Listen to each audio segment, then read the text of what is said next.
Hello, everyone, and welcome to a surprise Marvel Monday. We originally planned on streaming Arkham today, but the weather here is pretty crazy. It got really just gross and cold and icy. And as you may well know, if you've been following along our content for the past 6 to 9 months, Steve has been in the process of building a house. I affectionately say in the middle of nowhere, but kind of out in the country, and so. Just not a great situation for him to be driving in on. So I'm going to be flying solo today, playing some Marvel Champions, which somewhat works out because on Friday was the release of the Quicksilver Hero Pack. I have it here. I haven't opened it yet. I remember looking at the preview articles when those came around, but there's a lot of cards in there that I don't really know what they do. And so I thought I'd take this chance to do a couple things. One is take a look again at the solo format. I played Wasp last week, and so I'd really like to look at her cards in a solo context. We kind of talked at the end of the stream about whether or not she would be, how good she would be in other player counts, basically 3 and 4, particularly because her ability on her tiny side is potentially really good. The more things that are going on the table. So, anyways, looking at Wasp. Because I'm in solo mode, I always have an interest in looking at building a Hulk deck just to see. I'm curious how he actually plays in solo. That's something we've talked about before.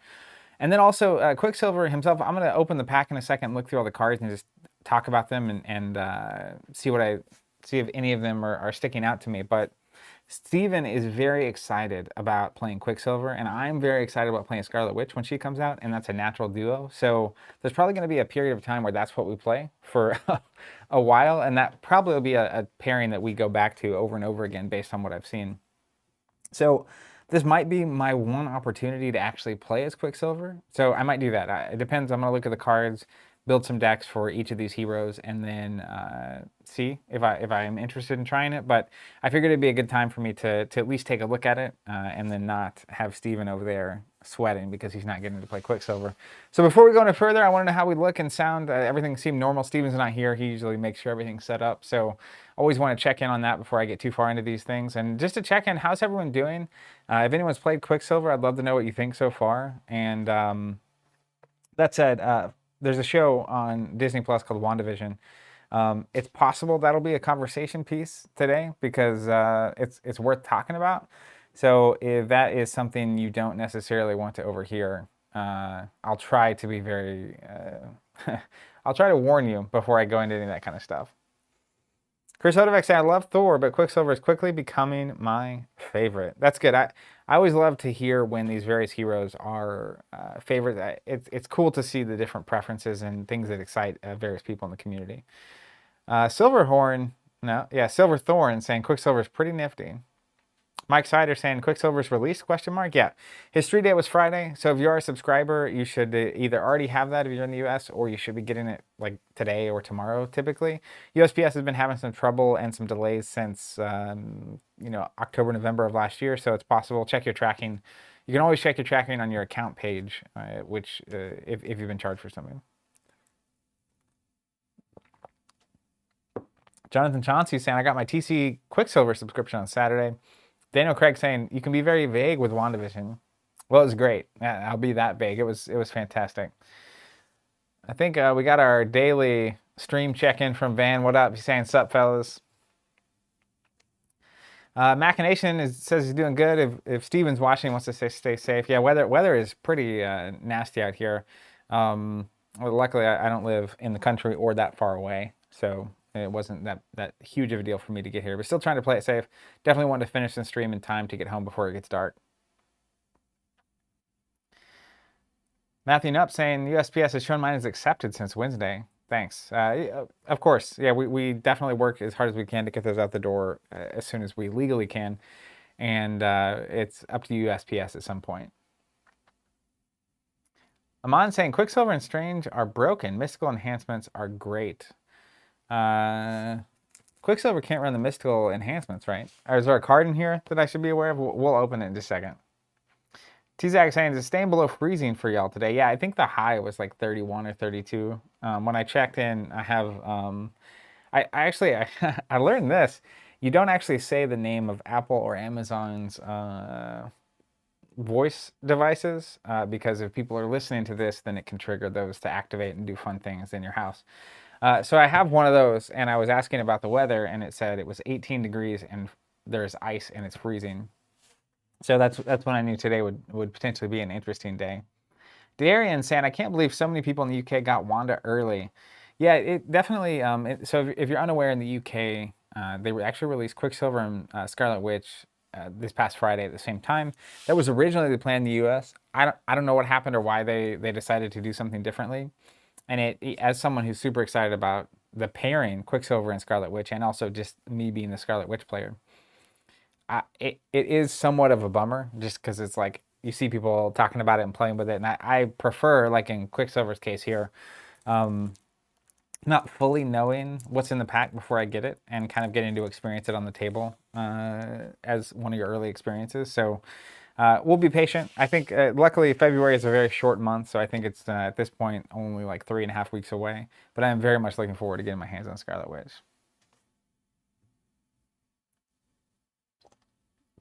Carl, that might totally be true.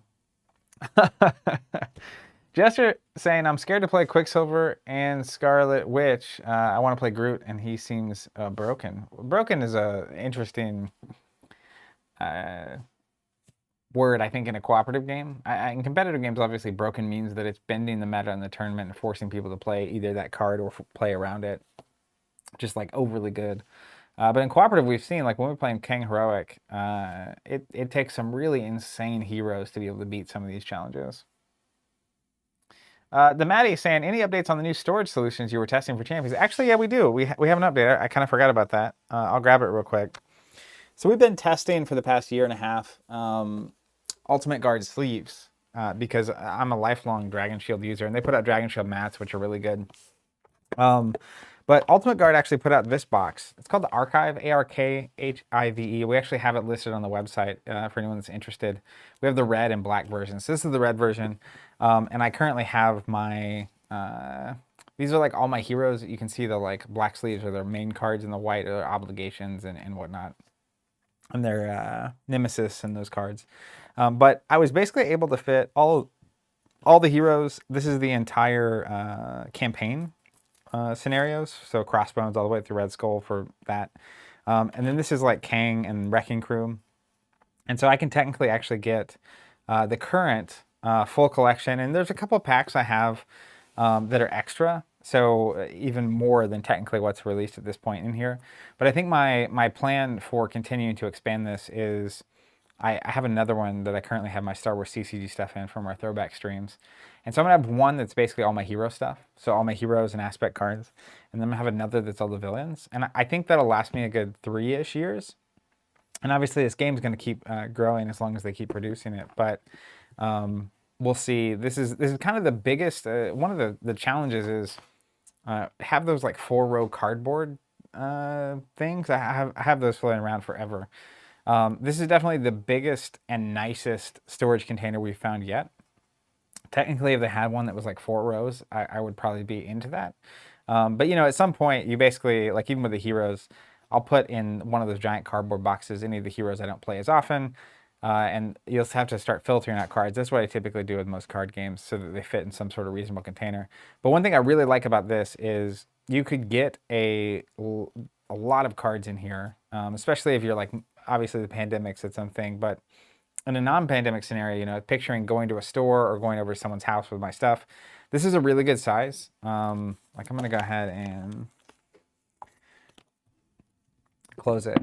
So you can, it could fit in a bag, and it's a nice size for carrying. So it's like part of the 4-row box problem is that you don't necessarily want to carry that with you to a store or to someone's house. And I was previously using this one it's got the really loud Velcro from Dex Protection, and it was nice. It was 2-row, and it's something that I'm not a huge fan of the Velcro. That's one of the upsides of this Ultimate Guard box. Is it's got a really nice magnet, and it's just a really nice material. I really also dig, part of why I ended up trying these out, I have these Sidewinders from Ultimate Guard as well. and they are just kind of the perfect little, it's a really nice material. It's solid. I like the magnets a lot and the way it feels, and about how many cards can fit in those boxes. So this is definitely my favorite thing so far. If they ever make a 4-row, I'll be paying attention because that's something I'll definitely be interested in.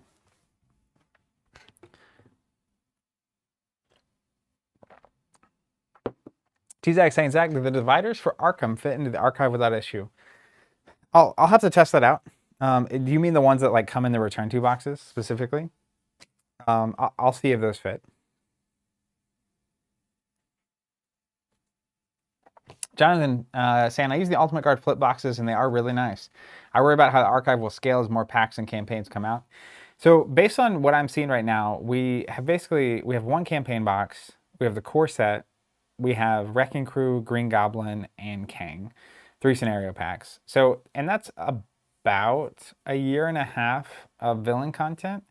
I think that one of those archives would probably hold 3 to 4 years worth of villain content easily, maybe 5 or 6 years.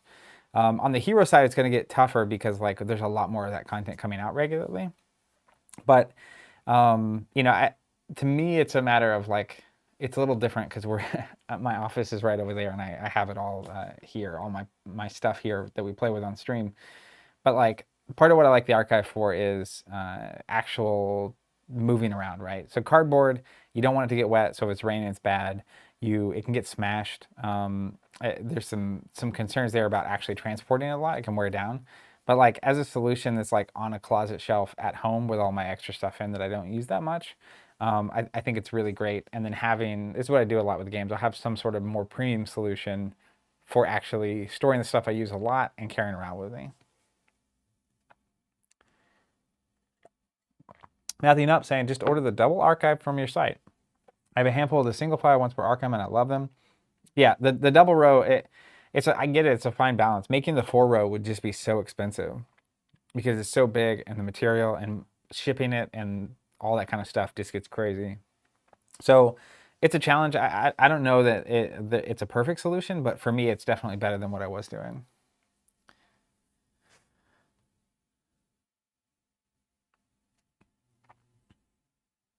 All right, just catching up. Darian saying, are you a fan of the Guardians? I know you avoid spoilers, so I'm not sure if you have seen Star-Lord. I have seen Star-Lord. People were asking if we were going to talk about that on stream today. Star-Lord looks awesome. He's definitely up my alley.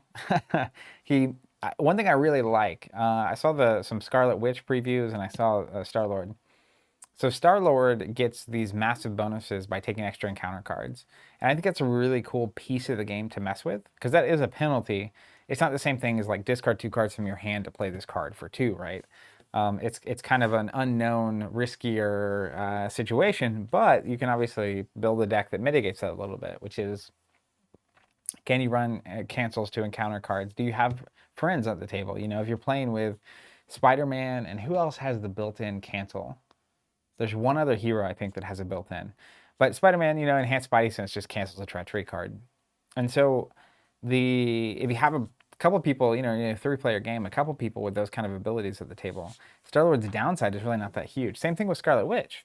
I actually like Scarlet Witch. Her downside, Scarlet Witch is built for me, side note. But I like her downside even more, which is she actually flips cards off the top of the deck to basically like discards them to get effects, but you know, you're burning through that encounter deck faster, which means you're going to get acceleration tokens faster. So you got to kind of weigh how much is this card I'm playing letting me as the hero accelerate the game versus how fast is it going to accelerate the villain. But like that sort of like get going quickly and burn them down faster than they can burn you down is definitely my play style. So I think Scarlet Witch is built for me. But I think on a more macro perspective, messing with those 2 pieces of the mechanics is a cool development for the game. So it makes me really curious.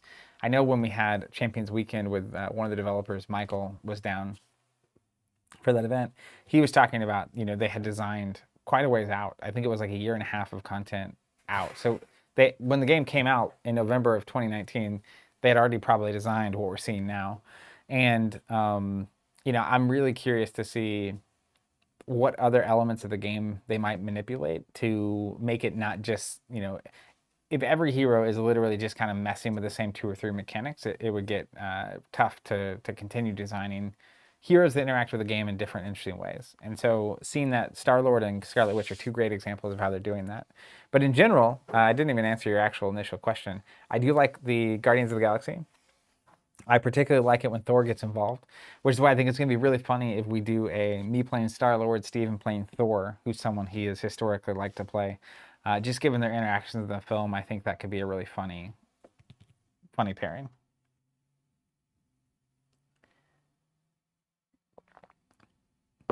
Black Widow's the other hero. Yeah, if you have Black Widow and Spider-Man on your team, then Star-Lord is like maybe not necessarily that bad of a penalty. Really bad lag saying they're like 20 hero packs ahead right now. That's crazy. Darian saying, would you guys ever play using custom content? Yeah, I definitely think that we would play using custom content. We actually talked about it.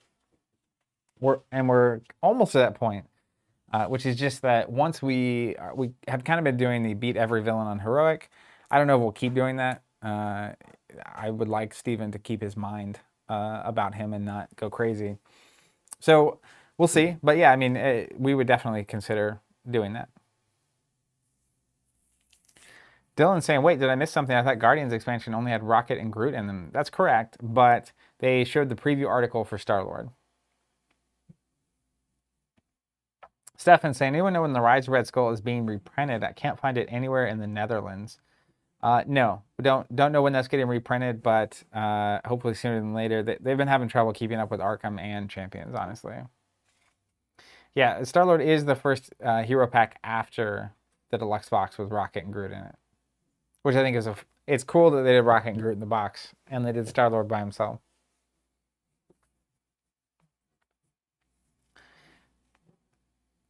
Aaron asking, are you one of the founders or / owners of Team Covenant? Yeah, I am. You can learn more, I think, on the About page. We also did I think it was early 2020, which is interesting. We did a like history cast, or like late 2019, about our history. But I started the company out of my dorm room when I was 18. That was a long time ago.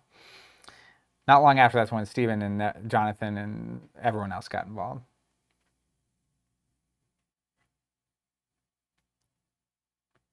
Northern Lights saying, any plans for a 1-year anniversary for these lockdown streams? I mean, you know, typically on an anniversary, it's kind of celebratory, and it's a mixed bag because it is both somewhat of an achievement to have been doing this for almost a year. It's amazing that we get to do this, but also like I don't know, it just doesn't it doesn't necessarily strictly. I think when the pandemic's over, it'll feel a lot more like celebration.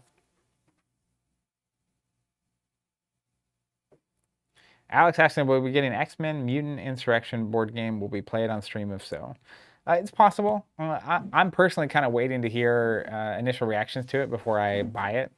I'm very selective when I'm buying board games particularly, but anything's possible. We talked about, there's a lot of streams that are kind of crazy that we might do. We're doing a Star Wars CCG series, so anything's possible. Stefan saying, these streams are the party. Well, I'm glad you're enjoying it. How about we go top down real quick, and I'm gonna have to skeleton crew this.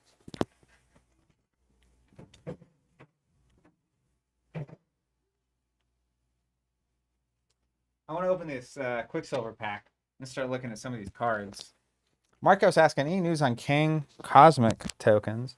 There isn't any news. It's not currently on our list. I'm trying to think if there's anything specific to Kang that would require kind of a new token. Part of why we did like the Wrecking compatible tokens was basically giving, there's so many tokens to be tracking in that particular scenario. So giving an easy way to buy enough tokens that is also thematic to track that game state with that scenario. T-Zach saying, the Star Wars CCG series is sweet, sweet nostalgia. Can't wait to see that Hoth box cracked. You and me both. I'm hopeful we get enough walkers and AT-ATs and ATSTs to have a battle of Hoth of sorts. But I've heard that box can be hit and miss because a lot of the AT-ATs are rare. So we'll see. I've been having a great time. It's amazing how many different games are just like back burner on the back of my mind right now. Epic saying, I just ordered Quicksilver. Beyond jealous, you're cracking the pack right now. Well, hopefully you can, you know, hopefully it's enjoyable and it helps you wait for it to show up by being able to watch me open it. Ramon saying, do you have shipping to Mexico? As far as I know, we do. You can go to the website, add something to your cart, and try to check out. I do think that's a country we ship to. There are some that insurance and tracking is questionable once it hits the border that we don't ship to. But for the most part, we ship to most countries in the world. Mashari, man, hope you're doing well. He's saying, hello, Tulsa. Happy to have you here. Van saying, are there more spider tokens around the corner? Yeah, those are in active production. We're making those as fast as we can. We ran into a number of issues with our Cosmic Holiday tokens and the Spider tokens that we have finally more or less resolved. So those should all be coming back regularly until demand kind of dies down. But one thing you can do if you want to make sure this happens is hop on the wait list and make sure that you're signed up to get notified when they come back, because we're gauging how much to produce based on the demand that we see on the wait list. And we are making those as fast as we can, though.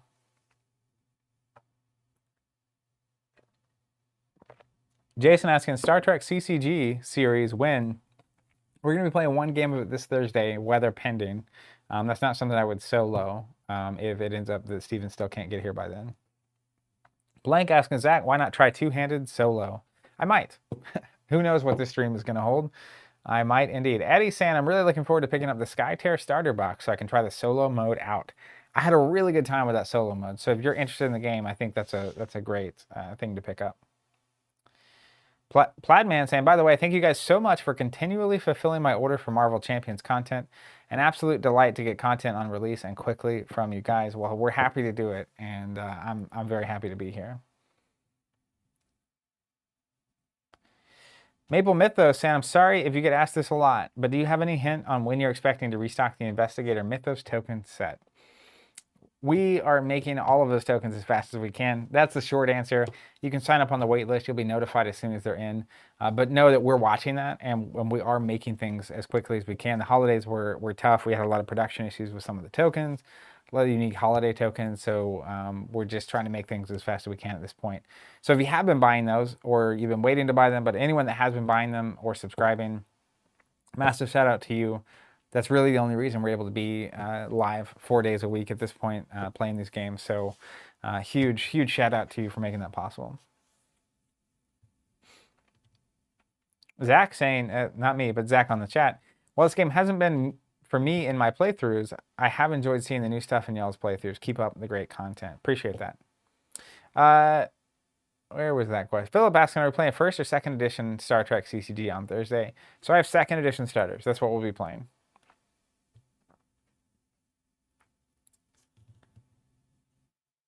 Alex Kaiser saying, by the way, did you watch the Super Bowl trailer for Falcon and the Winter Soldier? I sure did. Captain America is my, since I was a young kid, my favorite hero. And Falcon and Winter Soldier are kind of his buddies. And, the shield's kind of getting passed on. So that show is of high interest to me. And I like those characters a lot. And I thought the preview was great. I'm very much looking forward to that show. And it's amazing that it's happening next month. The amount of content we're getting for Marvel and Star Wars right now is just boggling.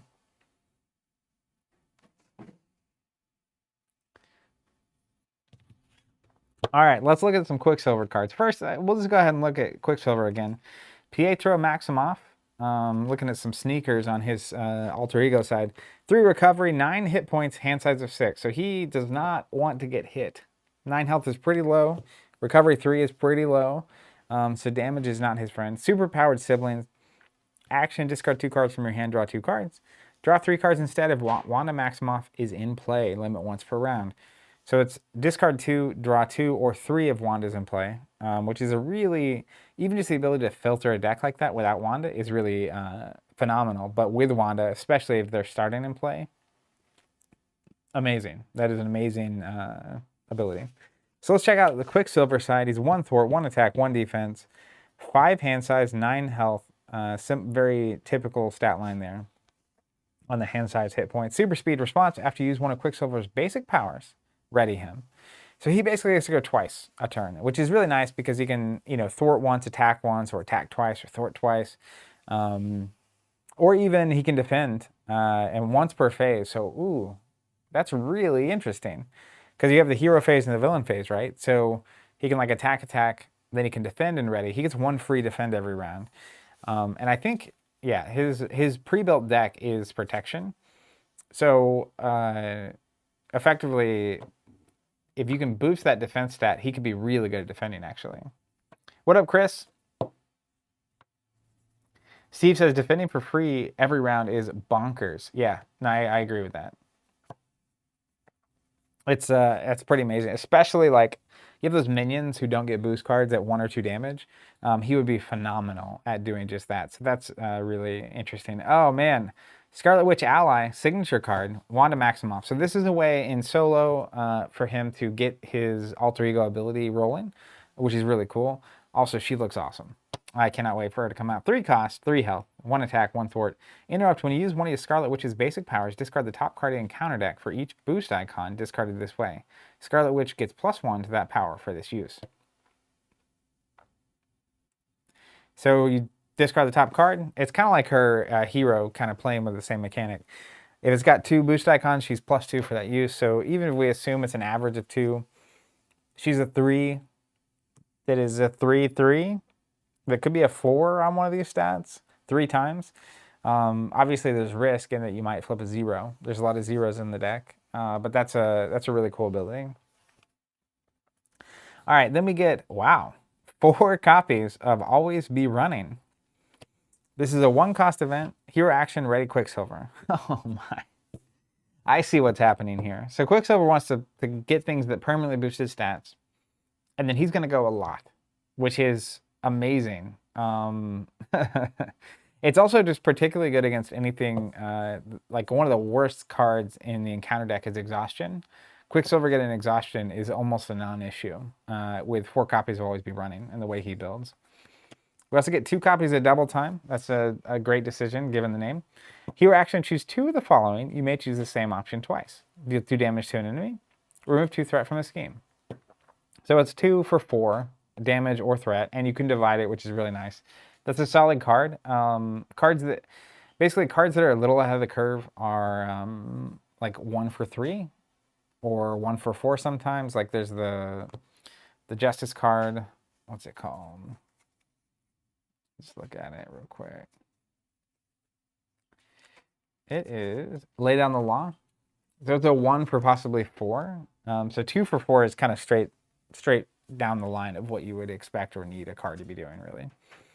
We also get Maximum Velocity, 2-cost event, max once per phase. Hero action, you get +2 thwart, attack, and defense until the end of the round.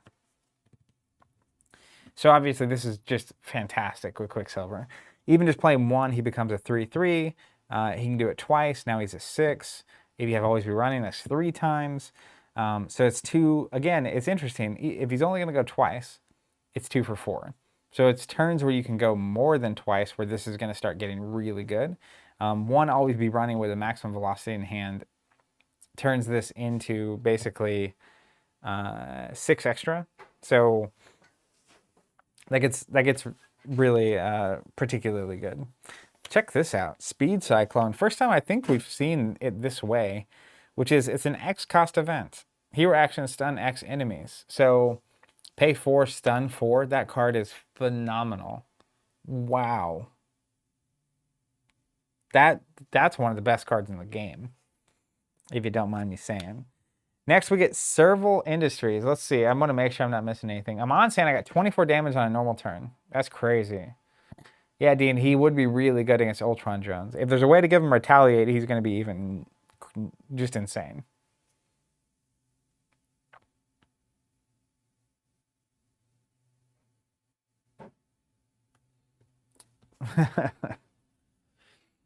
If I'm missing anything, let me know. Let's go back to Serval Industries. Alter Ego action. Exhaust Serval Industries. Shuffle 2 Quicksilver cards from your discard pile back into your deck. So we kind of saw this. I was using Wasp, and she has the ability to put mental resource cards back in the deck. I do think that delaying you running out of your deck and also stacking the bottom of your deck, you can imagine by the time you get to the end of a Quicksilver deck, He should have 4 always be running and probably 2 maximum velocities in his deck, or even uh, getting speed cyclone back over and over and over again. That's great. For 1, I think that's a totally fine card. Doesn't net you anything. It just makes your turns better as you go, I think. Next, we get Accelerated Reflex. Quicksilver gets +1 defense. It's built into his deck. Oh my goodness. He's phenomenal at defending. I take everything back. He just needs to not take damage. We also get Friction Resistance. Hero response after you ready Quicksilver, ready this card. Exhaust Friction Resistance. Generate a physical resource. Quicksilver's phenomenal. He's crazy. That's a 3 for 1, but it basically pays for all of your ready abilities. Wow. This is insane. Hyper Perception, +1 thwart. Reinforced Sinew, +1 attack. So he literally has a built-in way to boost all of his stats by 1. He has a ton of ways to ready. What does he not have? That's my question.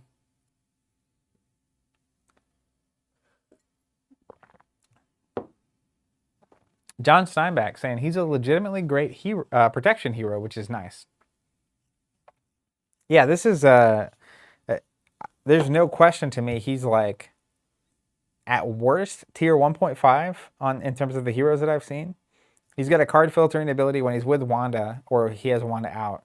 He has a card draw ability, and then he basically gets a free ready every turn as long as he can use his basic power. He's not going to care about getting exhausted, which is amazing. He's got a ton of, not a ton of, but most of his assets are 2 or 1 cost. So even discarding expensive assets are going to be protected by his allies. I mean, his biggest issue is going to be resources, but he even has a resource card. Like Cap has 2 of the Super Soldier Serum. So I think resources is definitely his biggest question mark. So we'll see what else comes in the pack, but I think Speed Cyclone, as an example, that 1 card, let alone everything else he's doing, is worth running this hero. The ability to stun 2 or 3 enemies for 2 or 3 resources is insane. Palps are saying biggest issue right now is no way to deal with Retaliate. Brandon Light saying resources are really his only issue, but it's not that bad. Yeah, I think resources would probably end up being his biggest question mark, but again, if he's with Scarlet Witch, that's not as big of a problem because of his basically 7 hand size with filtering. And then even when he's not, I don't know, the 1 cost ready thing with 3 upgrades that boost the core stats, super good. Like if you play him in Justice, he has the get +1 thwart from the card. This is the Quicksilver card. Then you also run the Intuition, whatever that's called. Let's see what it is. The Heroic Intuition. So he becomes a 3. Once all of those always be running, basically becomes a 1 for 3. You have 4 in the deck and you have a way to keep shuffling them back in. It's crazy. Jason saying you're dead on. In my test games, you have to run him cheap because his upgrades are all must play right when you draw them. Yeah, I think that's accurate. I ended up last week actually buying another Wasp pack because of the neutral resource package. So I bet that's another hero that's gonna any hero that doesn't have resources built in, I think is really gonna like that neutral, the Strengthen All of Us resource package. So we'll see if I end up even building him today. But let's look at the protection cards really quick, and then I'll look at building some decks and trying to play at least a game or 2 before we bounce out of here. Luckily, the solo games do not take a long time. First, we get Multiple Man. So 4 cost, that's expensive for 2 health.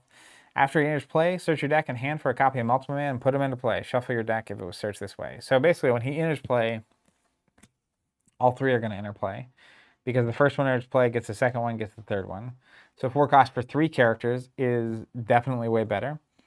You can search your deck in hand, so discard wouldn't count. Shuffle your deck if it was searched this way. That's a fascinating card. Basically three different characters. Part of the problem is you only have an ally slot of 3, right? But when you hit your ally, you're seeing them all. When you hit this ally.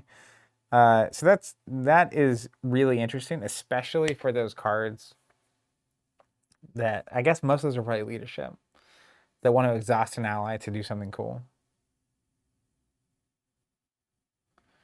Darian saying downside for multiple mana is the other two have to be in the deck.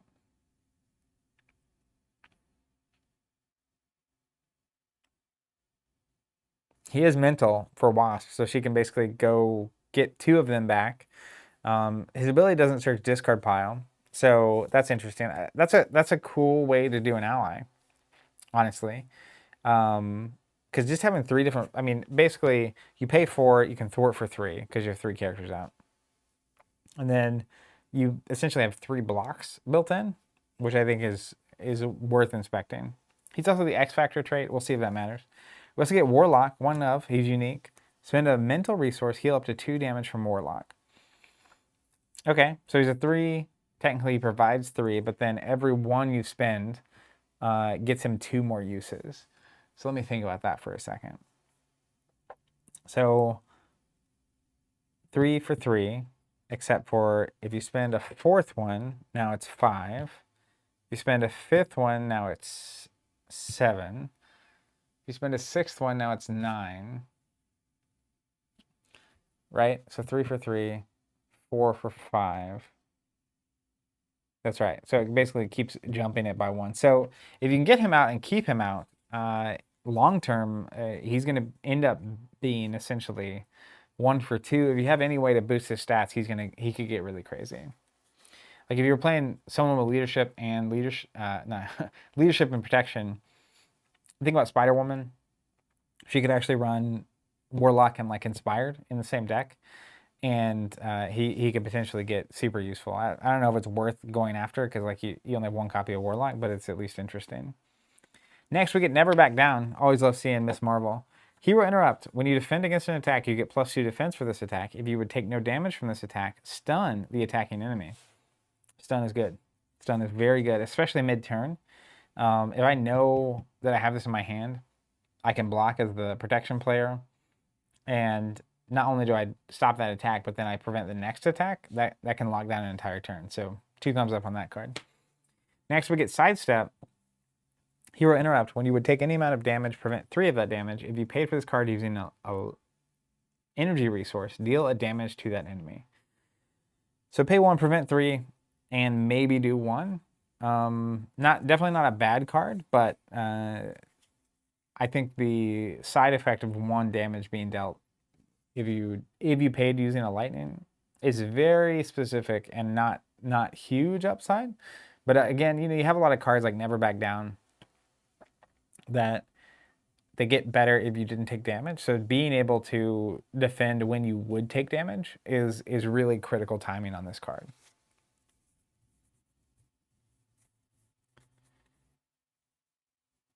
Vincent saying that card is the best protection card in the pack in his opinion, and he means Never Back Down. Yeah, I think Never Back Down is phenomenal. You get 2 Armored Vest. I like seeing those cards that you like to have around get reprinted. That way you don't have to. You can have a lot of decks built at once. Next, we get an upgrade called Nerves of Steel. It's got cap on it. Play under any player's control. I do like the max 1 per players that can be played anywhere. Just in general, instead of just like this is max 1 per player. I hate having dead cards. Resource, exhaust Nerves of Steel. Generate a lightning resource for a defense event. So that naturally goes with Sidestep. And I really dig this out of protection, which are basically these upgrades or cards that produce resources but specifically for the defense reactions. That's a two for 1 is great, and then having it in protection because they're going to have so many of those kind of cards is really good. Next, we have the classic team up card like we saw in Ant-Man and Wasp. This one's Order and Chaos. Team up Quicksilver and Scarlet Witch, max 1 per deck. Hero Interrupt. When a treachery card is revealed from the encounter deck, cancel its when revealed effects. Then deal 2 damage to the villains. I'm telling you, Scarlet Witch plus Quicksilver is going to be the team that makes Steven not go insane. They are so good. Order and Chaos is phenomenal. Us each having a copy of that in our deck. Him not being able to get dunked on by exhaust effects, basically. I think he's going to love Quicksilver, and I prediction is that this team's going to be good enough for us to actually stand toe to toe with most villains. So this may have bought me like 5 more heroic villains. We'll see, but that's my prediction. Don't tell Steven. Got 3 more of the doubles, getting a lot of those at this point. Then we get to the neutrals, and then the non-protection cards, which is good. Adrenaline Rush. I love the Rocket and Captain Marvel art here. Hero action, discard Adrenaline Rush. Your hero gets +1 attack until the end of phase. So this is really, I think, a cool card. 1 cost for +1. Specifically good with someone who can go multiple times, a la Quicksilver. Whether or not this ends up in like a constructed deck of his, I don't know. But it's a cool, I think this is a cool pocket of them to design for. We also get a similar Civic Duty 1 cost upgrade. Discard it, your hero gets +1 thwart until the end of the phase.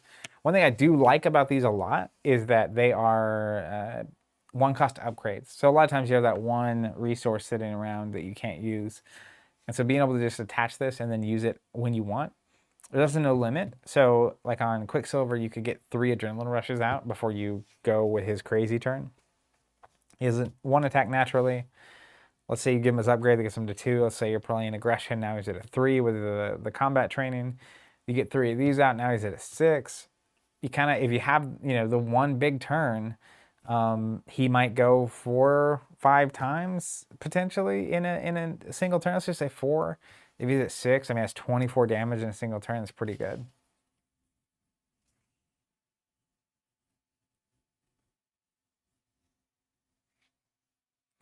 Amon saying Quicksilver leadership is insane. It boosts his stats with cards like Moxie and Morale Boost. Yeah, that makes sense because those cards that just give you kind of an extra 1 stat don't really seem that significant. But again, they're seeded for cards like this who can go a lot with Quicksilver. Then we get his Nemesis and whatnot. Some of these look really cool. Steven's going to love this Avalanche guy. Looks exactly like the kind of villain he would love to have on the table.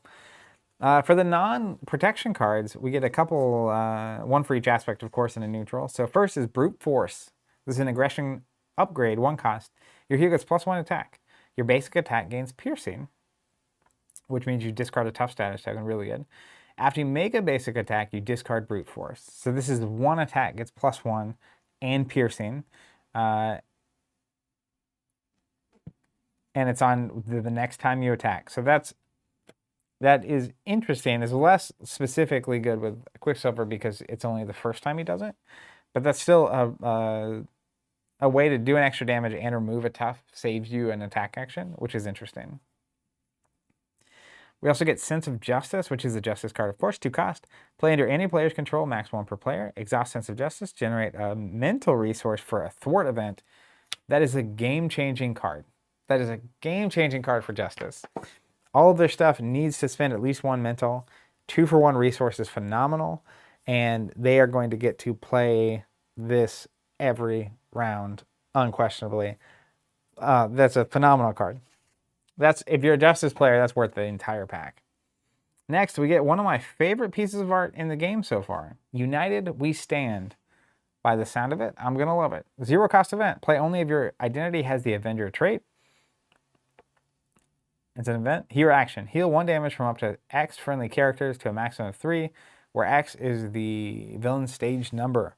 So 0 cost. In Heroic, you start on stage 2, so it would be a 0 for 2. You can heal a damage from up to 2 characters. I think this is particularly good with allies. This is a leadership card, makes sense. But being able to pay 0 and give 2 different allies an extra turn, if your allies each have 2 thwart, that's 0 for 4 thwart removed at a minimum, let alone if you have a deck playing lead from the front, that kind of a thing. So that is a card that is going to see play. It's going to specifically see play, I think, in Heroic, where allies are super valuable to have out in general. So it's not ahead of the curve, though. The Sense of Justice to me is like, that's a staple Justice card moving forward. United We Stand is very specific, but I like that lane of cards and it looks awesome. So what can you say about it? Finally, we get Beat 'em Up. She-Hulk looking awesome. 2-cost event. Hero action. Deal damage to the villain and each minion engaged with you. That's really good. That's like a squirrel girl that's neutral that anyone can play. It's the same cost. The squirrel girl's better because she does it to everything on the table. But that is a potentially extremely useful card. Like, super useful. Amon saying Ultron just got a lot worse. Yeah, this is phenomenal against Ultron. It's also a lightning resource, so that's going to find a home in Captain Marvel and Thor. And it's neutral, so it's going to find a home in the neutral resource package. 1 to everything. If there's even a tough status on the villain and 1 minion out, pay 2 to remove the tough and do a damage to the minion. Super good. Also a great card for Thor in general. Lightning. He has the ability to do AoE damage, so this is stacked on top of it to potentially get rid of a ton of minions. Tim saying, what does it say about She-Hulk that one of her signature cards is now a basic card? It's a good question. Chris Hodovec saying it's a great AoE for everyone. Blank correctly identifying She-Hulk hits the entire table. So it is still better than beat 'em up. But having beat 'em up with She-Hulk, I think, is actually really good. Having multiple 1 damage AoEs just means that you're lowering the universal health of everything. So that's a phenomenal card. All right, so we got some new cards. Let's look at deck building. I'm gonna defer to chat for a second. Two questions I need to ask myself, or we need to ask ourselves. Which hero do you want to see first? Quicksilver, Hulk, or Wasp? I'm happy to play any 3 of those. And then after we figure that out, I need to figure out what villain I'm playing against. Chris saying not going to try the pre-built. No, I don't think so. That's not necessarily... a lot of people do enjoy experiencing the game in that way. I'm going to go ahead and sleeve up Quicksilver and whatnot. But I like deck building too much, I think. Well, not everyone. Ian over there, he's standing, as it were, Hulk. But a lot of Quicksilvers coming through. Electric saying Quicksilver and Wrecking Crew. I think I'm scarred on Wrecking Crew after a heroic attempt. Blank saying Hulk heroic campaign. Let's go.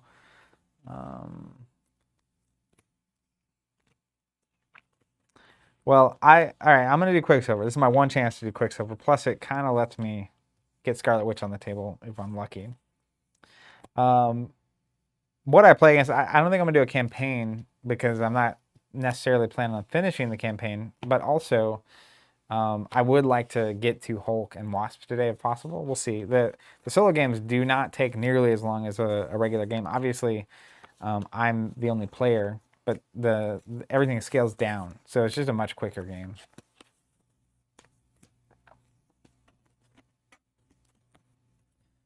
A lot of different villains coming through. There's definitely not a consensus on villains. People saying Ultron. You know, thematically, Ultron would be fun because, well, if you've seen the movies, you would know why.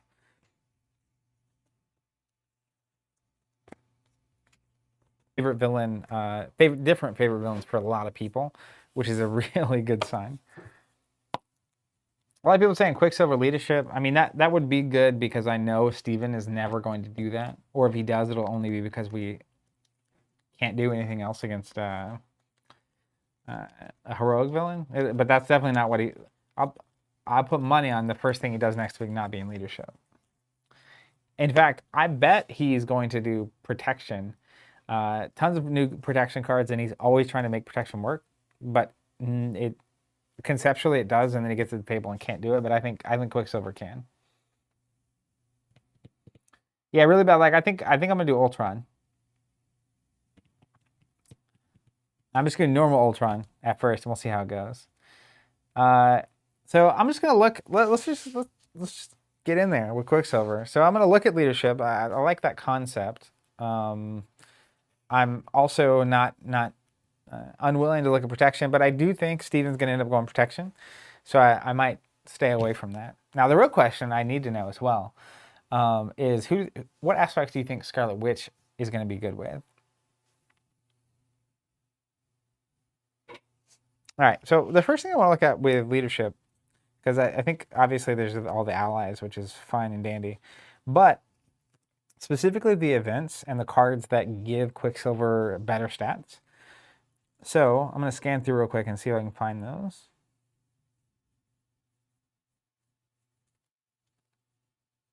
So Moxie is a card. After you change form, your hero gets +1 thwart, attack, and defense till the end of round. It's an incredible card for Quicksilver.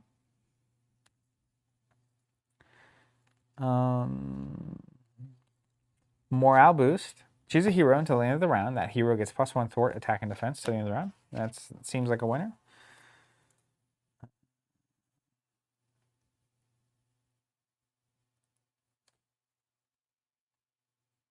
Lead from the front. Seems like a winner. Is Quicksilver? He is an Avenger, so that's good. I'm going to put one Avengers symbol to the side just so I remember it's there. Just make sure there's nothing else. Any cards I'm missing from the leadership pool? I mean, that seems like it's it.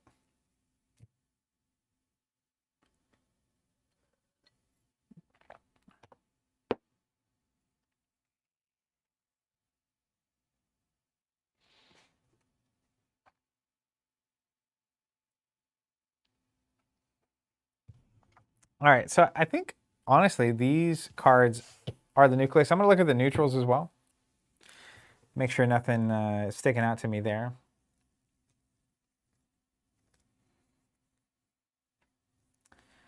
I'm going to get standard cards out as we go, I guess. I don't know that he can actually play the, like, the standard stuff, but I'm going to get cards I like out anyway. I'm very interested in the neutral package, as it were. I saw Steven play it last week, and I was just like, and there's a good reason to get Lockjaw on the table, which I think everyone would approve of.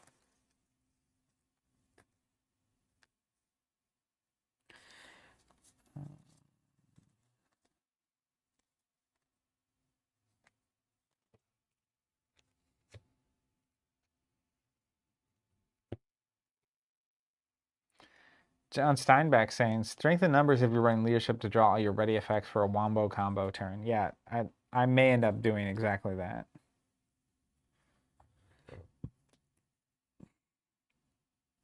Earth's Mightiest Heroes is a thing. Just put that over there. See how crazy this can get.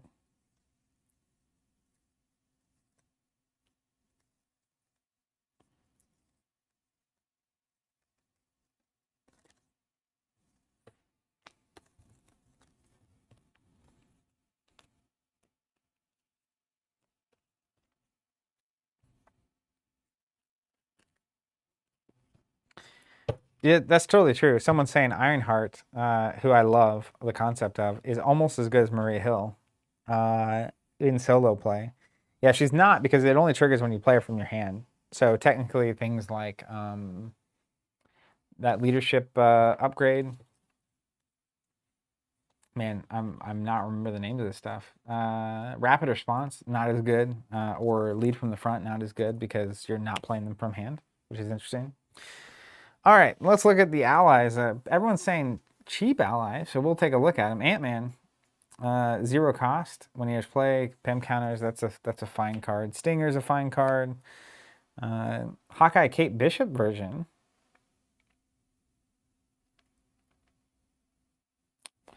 Don't think that's the card. Squirrel Girl, definitely. Let's go ahead and put her in. Maria Hill's a good card. Because I'm also looking at, I'll put Kate Bishop to the side, because I have Earth's Mightiest Heroes. If there's a turn where I'm like really crazy, some of these cheap Avengers like Stinger exhausting, so I can go again with Quicksilver, could be worthwhile. Ronin, I don't think that's this deck. Always Hawkeye. Then you have the expensive allies. So I'll leave those to the side. I'm going to go ahead and put Kate Bishop on the short list just because she's a 2 cost and she's an Avenger. Are any of these? None of these are Avengers. That's interesting.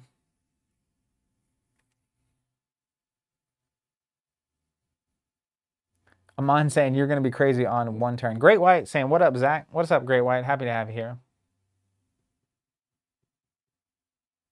Ray, I wonder why this game doesn't have a resource to play cards instead of discarding.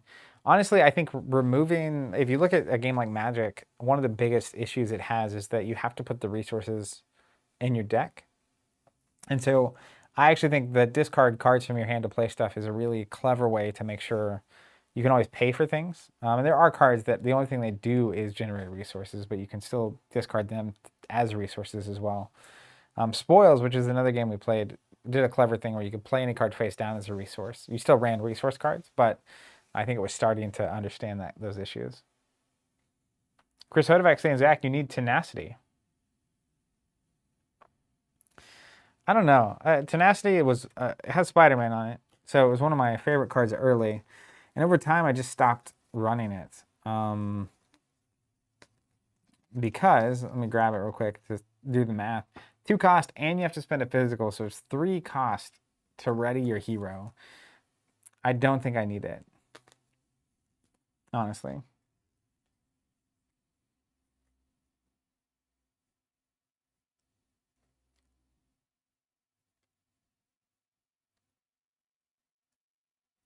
Vincent's saying any cards you can play during the villain phase. Friction resistance readies after you defend.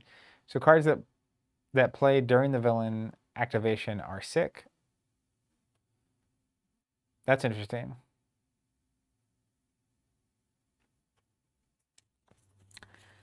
So the thing about tenacity, though, because you can use it with that friction card, it's a hero action. So you can't use the resource you generate on defense with it, but you could do that on the offensive turn. But I feel like if I'm going to generate a resource, I'd rather just spend the resource on a card.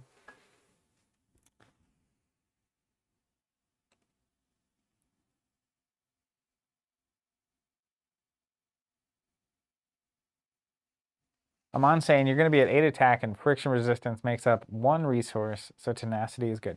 Here's what I'll do. I'll put it in my short stack, just for the people at home. If anyone can make use of it, so far it's probably Quicksilver. I won't disagree with you there.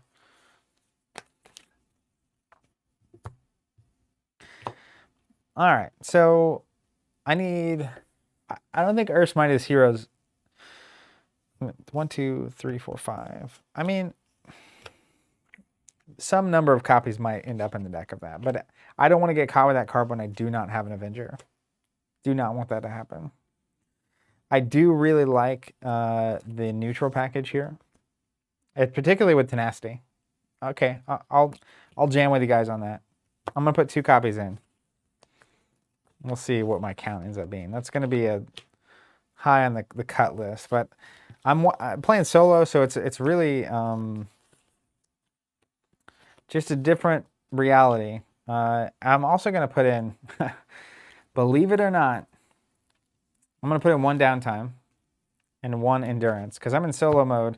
9 health is not very much, and there's going to come a time when I really need to be able to recover. Let's see where we're at. 3, 4, 5, 6, 7. Maybe stacks of 3. I'm getting lockjaw in here for the fans at home. As they say, this is for you. Let's see what we're at. 3, 6, 9, 12, 15, 16, 17. I need 8 cards at that point, technically. I have way too many cards. Amon, the point of Lockjaw is he's a 4-cost card I can play from my discard pile. And I have 2 of the power in All of Us, which just makes him easier to play. But who knows, he might get cut. Ben's saying, I've tried Tenacity for the friction synergy, but it kind of gets superfluous, to be honest.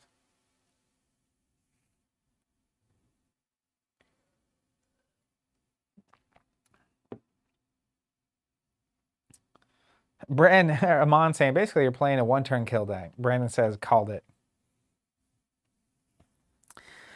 So I know that Moxie is going to be a 3 of. Let's start with what we know, right? I think Morale Boost, also a 3 of. And I think lead from the front is also a 3-0. So that's 9. And then let's look at my resources. I'm going to turn them this way when they're locked in. I don't think that Avengers Assemble ends up making it. I just don't know that I'm going to have 4 that is worth that. I have cheaper ways to stand.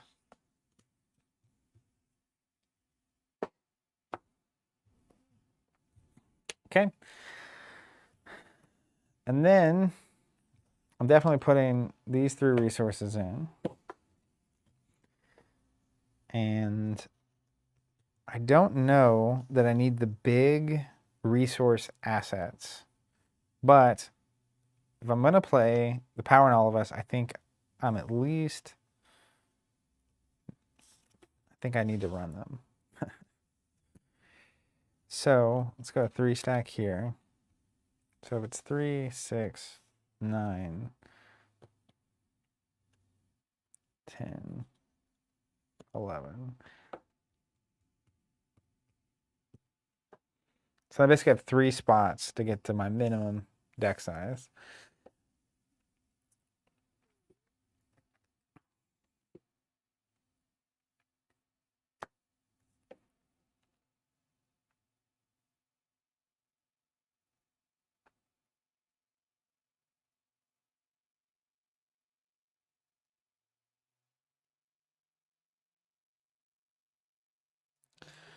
Amon saying, any 1-cost card that can be played in the villain phase is free. Pan Pampa saying, Lockjaw hurts me. David Peterson saying, Zach, you should run Earth's Mightiest Hero. So it's in my short stack. The reality, though, is that you have to have an Avenger to do it. So technically, I could drop the neutral package completely and lean heavier into my Avengers, which is a reasonable thing to do. But in solo play, especially with Quicksilver's curve, I'm concerned about his ability to actually keep up with the game. Now, I am playing against Ultron, so a few things are true. Squirrel Girl's happening. I think Maria Hill's got to happen. I think Hawkeye's got to happen. These other ones, not necessary. So that's kind of making some of my decisions for me. David Whitfield saying, good morning, Zach. Enviously, of Quicksilver still waiting for him here over in Australia. Nice to see downtime and endurance are standard for a 40-card deck. I think in solo with a lower health, lower recovery character, it's a pretty good card to have in, for sure. So that's 25 without any of this stuff.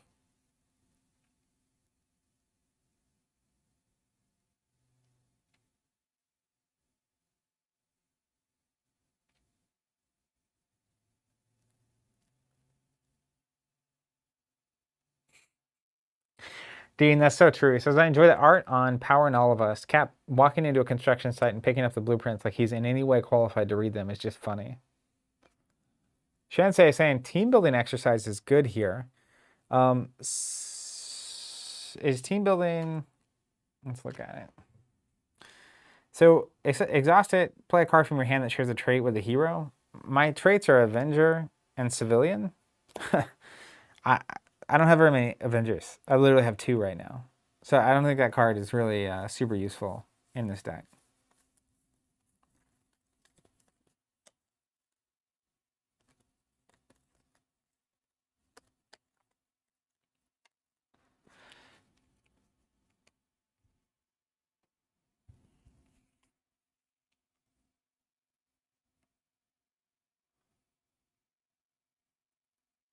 All right, so I think what I'm going to do is ultimately run a 30-card deck, or 45 technically. I am in solo mode. So I'm going to do 1 of each of these. I'm only going to run 1 Tenacity. And then I have 2 spots left. And I think I'm going to run 1 Earth's Mightiest Heroes. So basically, I do not want to see that unless I have an Avenger, and I have very few Avengers. And I'm going to get 1 extra Avenger in here.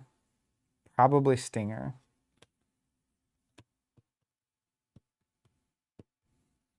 And we're just going to give this a try against Ultron.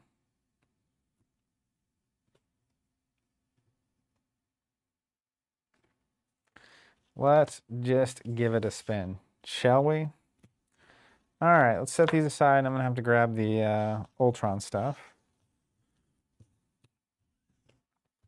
Part of what's fun here for me is just really being able to lean into... there's some cards that I'm playing here that I just want to try. Like Lockjaw is something people always tell us that we should be playing, and Steve and I never do. So we'll just see. We'll see how I feel about it once we get in.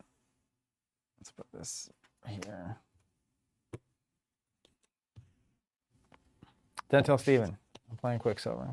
And I'm going to play hands up. I'll put my cards here so you guys can see them.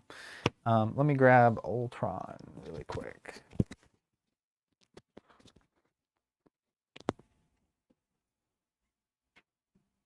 Yeah, Mon asking. I will be playing Expert, I think.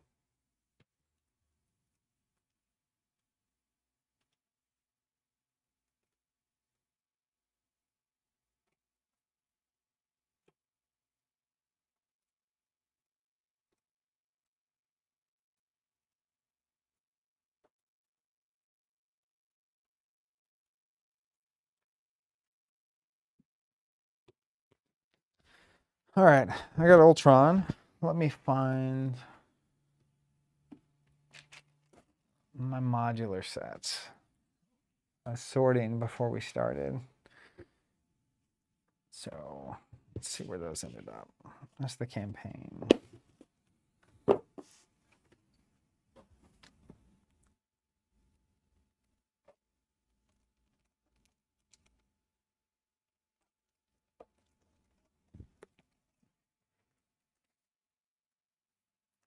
And Sweeney saying, Quicksilver versus Ultron? What? You didn't see that coming. Yeah. It's, I mean, it feels appropriate. So I'm going to be playing Ultron Expert. So he's going to start on stage 2, which is 44. Nope. You're going to have to catch me. I will consistently attempt to put the 2-player quantities in all of these things. And then 1A, let's just read it real quick. Claw's mysterious red-hooded employer is really the genocidal android Ultron. Ultron 1, 2, and 3 instead for expert mode. Ultron in standard encounter sets. 1 modular encounter set. So name some modular... What modular encounter set should I throw in here? I'm going to grab... I need to grab the cards out of Crossbones, which is right here. The standard expert stuff. All right, let's grab it.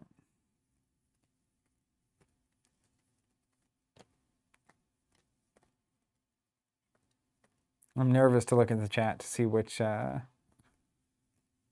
modular sets you guys are recommending.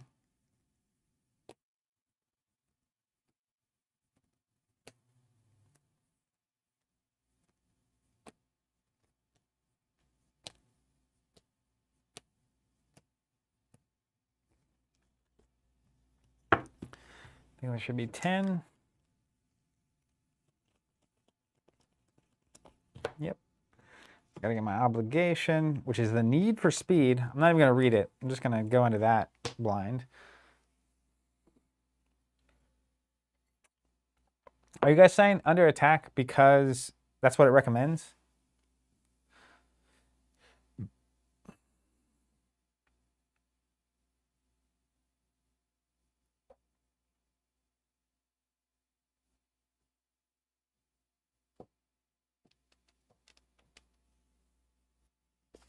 Jason saying you haven't played against the Masters of Evil in a while.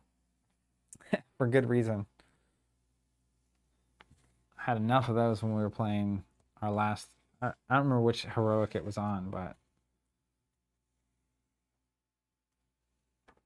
You always love to see... I think his name's Melter? Or what's the, like, bean guy? A lot of people saying Master of Time. Darian saying Doomsday Chair, Kree Fanatic. Do it. Everyone wants to see Ronin. That's the Kree Fanatic.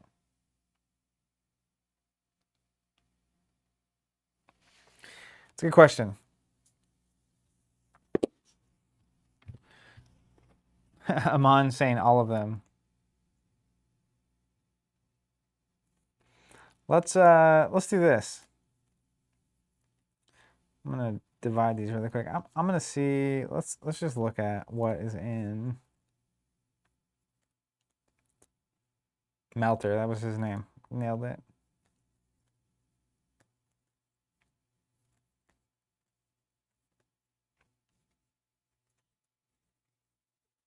Darian saying bomb scare. Let's go with that. I don't even remember what's in it.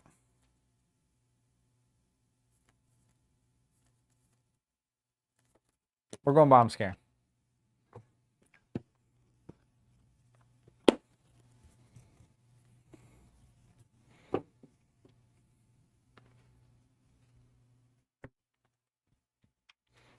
All right. So I'll continue reading real quick.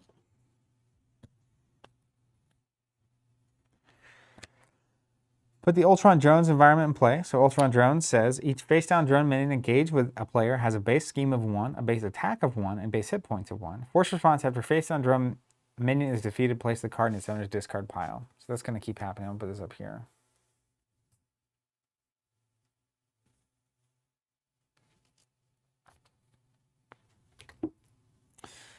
And I got the environment. Let's flip to 1B. The Crimson Cowl. When we release, player puts the top card of their deck engaged within face and has a minion, so I'll do that in a minute. If it gets to 6, I'm in 1 player, so if it gets to 3, we advance to the next stage, and we have 1 around. Well, that's rough. Sir.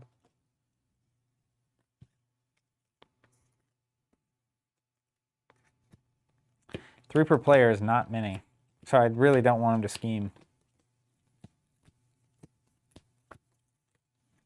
Solo is such a different experience. I'm curious, for everyone that's watching, even if you're watching this back later, feel free to leave a comment. What player count is most common for you to play at?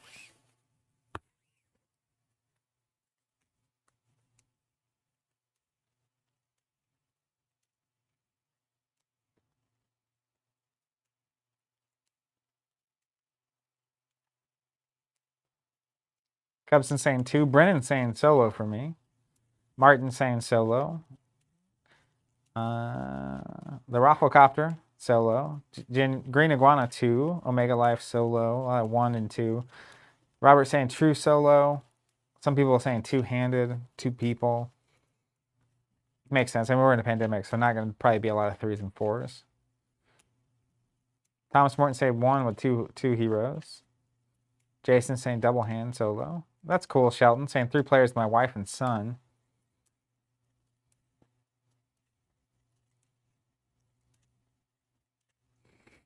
This way, that's hilarious.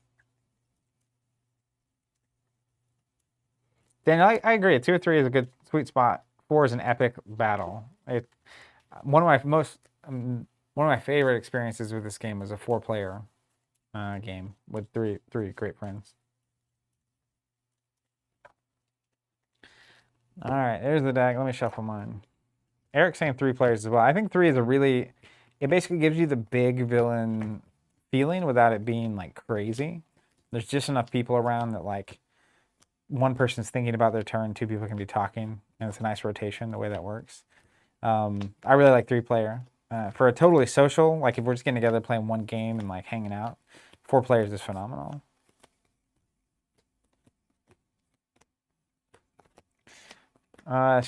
Shad saying 5. I thought 4 was the max. I mean, technically you can play with however many people you want. It would get crazy with 5.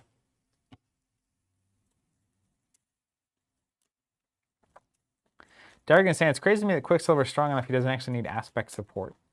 I mean, that's why I was so interested in that neutral package that came in Wasp with the power in all of us. Because I think most heroes, their best cards are their signature cards. Typically, the hero cards are more efficient than the aspect cards. So if you don't necessarily need an aspect, that really makes your deck capable of doing a lot.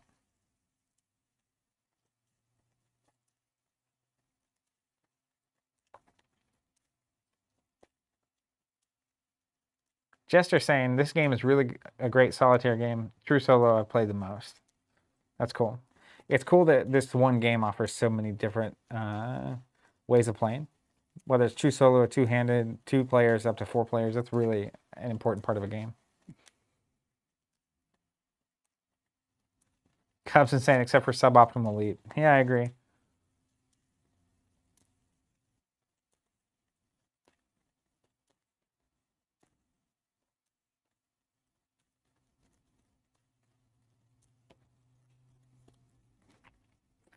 All right.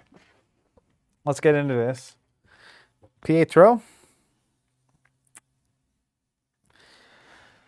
Ultron. I think I deal the card before I draw. I remember with Cap, I could get my shield stuck under there. Not ideal. So he's got a hand size of 6. Let's see what we get.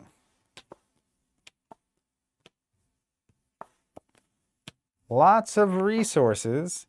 2 that are particularly good with neutral cards. I can get 1+1 attack immediately, so I'm going to save that. That's another free resource, basically. So I'm going to save that. Ironically, probably going to mulligan these. How about that? That's so funny. What up, Warner? That's awesome. Glad you're here. So I'm going to nuke these because I want, basically, if I can get a 1-cost ally, it's going to be the best thing. Morale boost, we'll take it. And a Hawkeye.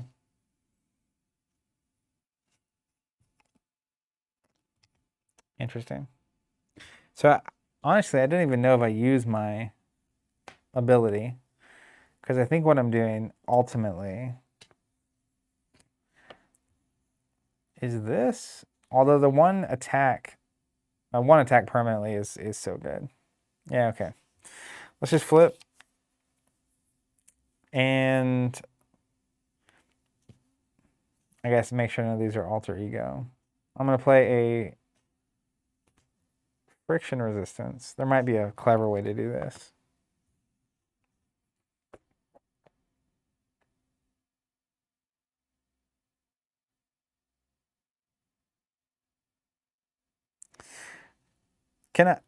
I can't generate a resource for no good reason, right?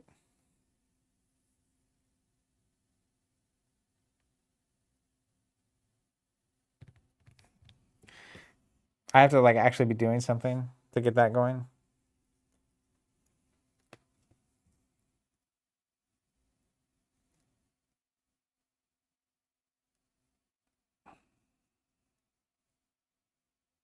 Okay, that's what I thought. But I could do this. That's wrong. Could do this. And then technically I could activate, get a resource. Well, I could use this to play this down. And go in with a 2, or I can go in with a Hawkeye. Interesting. I'm definitely playing this for 3. Now, technically, I could also spend Hawkeye and get the morale boost this turn. Because I could play this.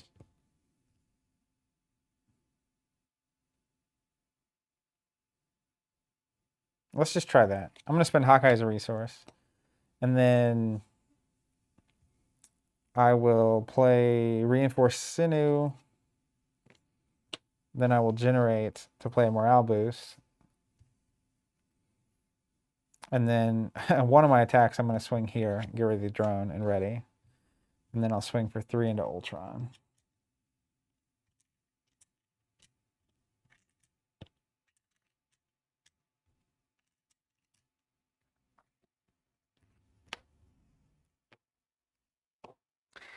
I would normally be very protective of getting the Hawkeye into play, especially against Ultron. But I'm less concerned about it just given Quicksilver's ability to ready. I think I'm in a unique position to actually deal with a lot of drones, especially with his ability to block. So going to the threat phase, I'm going to draw my hand real quick. I'm a hand size of 5.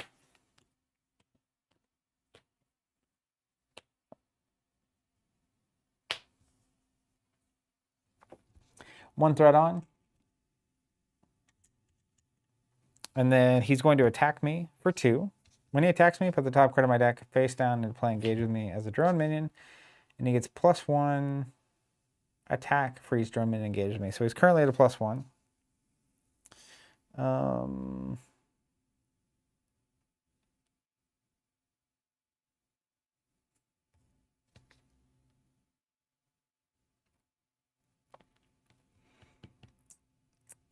He's at a 3 to my 1. I'm just going to take the damage. So 3 plus 2, taking 5. It's a lot. And then I'm going to block the drone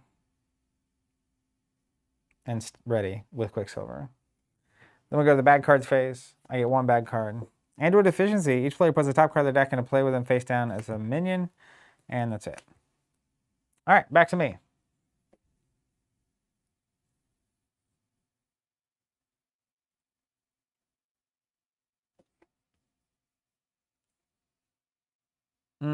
I do have 2 defense because of the morale boost. So I'm going to block the Ultron for 2 and ready. And so he ended up doing 5, so I take 3. And then I take 1 from the drone. So I'm at 4 damage. Thanks for that. That's a good catch. All right. So Moxie's not doing anything for me right now. Maximum velocity could. So I'm probably going to... Actually, this is probably the most efficient. I can basically spend 1, 2, 3 here. Maria Hill with 1 card. I'd rather Maria Hill first.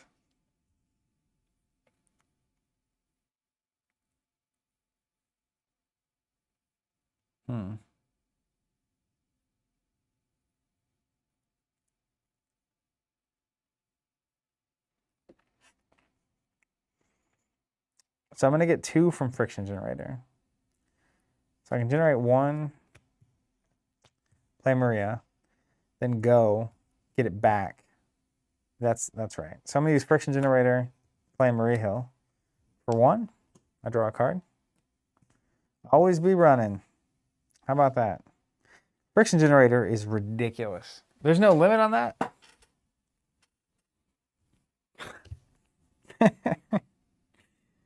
Oh, man. Okay. Let's see. If I use Quicksilver, I'm going to get a resource back to do this. Or I can play this and then use this for free.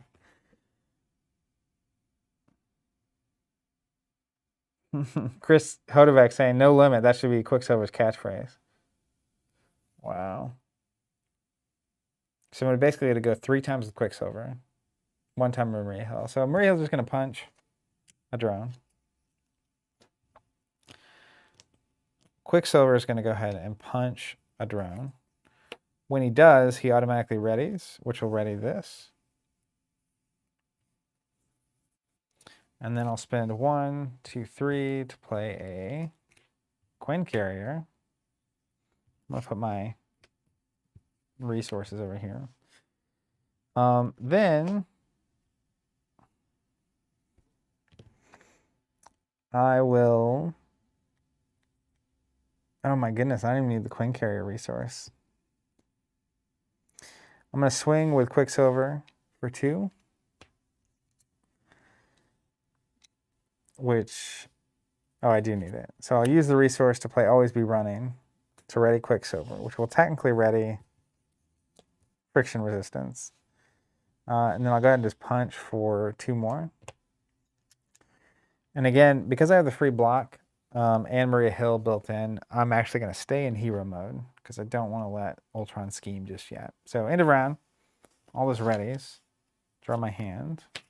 Wow.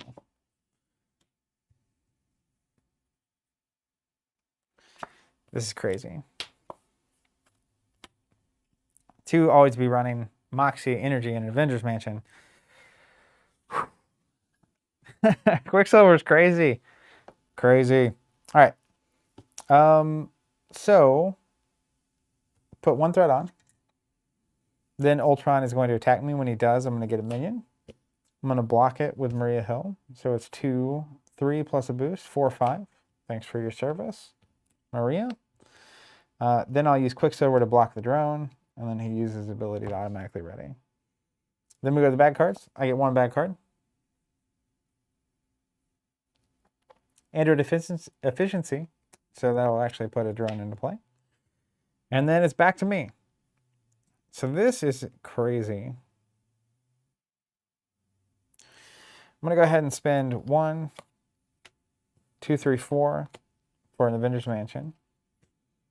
I'm going to use, actually, yeah, I may as well. I'm going to use the mansion to draw a card. Not exactly doing anything for me.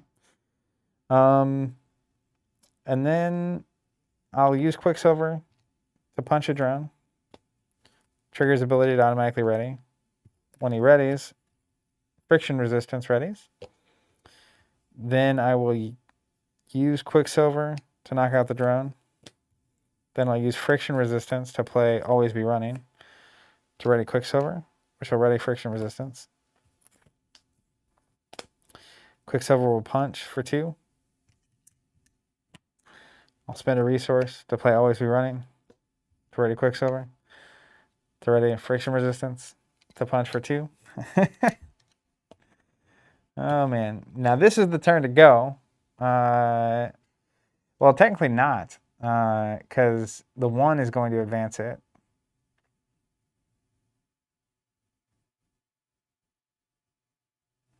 So I do think I'm going to flip down. And then I'm going to use his... Oh, I have to discard 2 first, so I won't use his ability.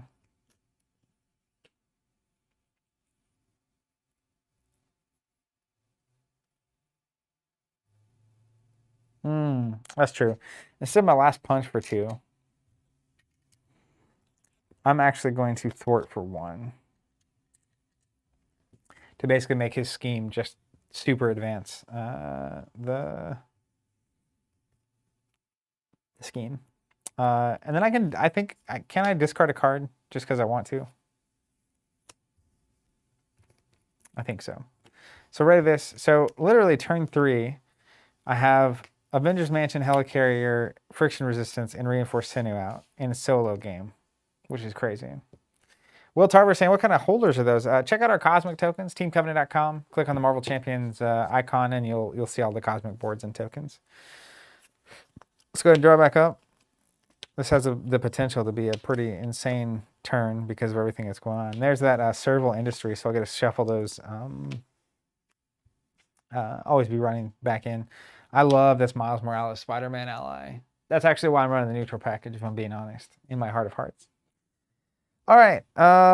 Then we're going to go to the bad guy turn. 1 threat on. Then he's going to scheme, so I don't get any extra minions right now. The 2 plus 1, 3. So we're going to advance. I want to say advance the act, but we're not playing Arkham. 2A, Assault on NORAD. As you pursue Ultron, you receive a distress call from the North American Aerospace Defense Command in Colorado. They are besieged by an army of Ultron drones. When revealed, each player puts the top card of their deck and engage with them face down as a drone minion. Advance to stage 2B. If Ultron gains control of NORAD, he will have access to the United States Ballistic Missiles Command. After placing threat here during setup, step 1 of the villain phase, each player must choose to either place 2 threat here or put the top card of their deck into play face down and engage with them as a drone minion. Once per round, it gets to 10. We advance to the 3rd stage. Then, because he was scheming, the drone's actually going to scheme, and we'll put 1 on. And then we get back to my turn.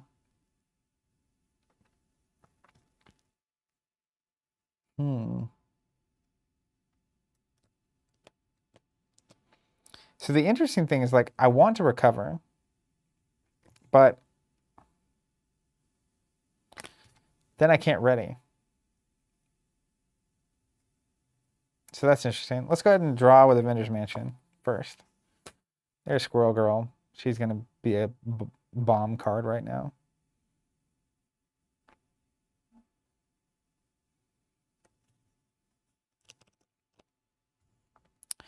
So cards that are relevant to me, unfortunately. I guess before I drew, I should have shuffled in my Always Be Runnings. But here we are. So let's do that. I'm going to use a resource to play a Serval Industries. Then I'll use it, exhaust Serval Industries, shuffle 2 Quicksilver cards from my discard pile into my deck. I think it's going to be Always Be Running.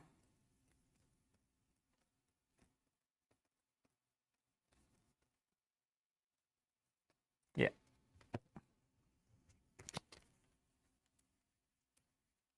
Oh, my encounter card? I didn't do an encounter card?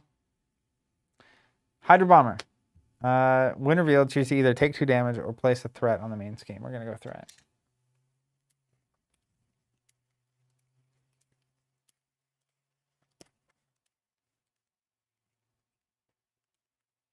Thanks, chat. You guys are the best. Okay, so I shuffle this back in. Now I want to use my ability to basically discard 2, draw 2.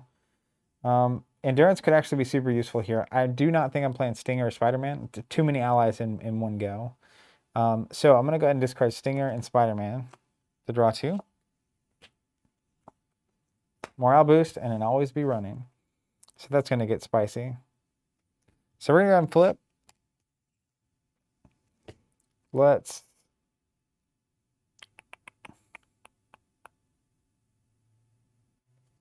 think about this. So what I really want to use this and this, and I want to go a lot.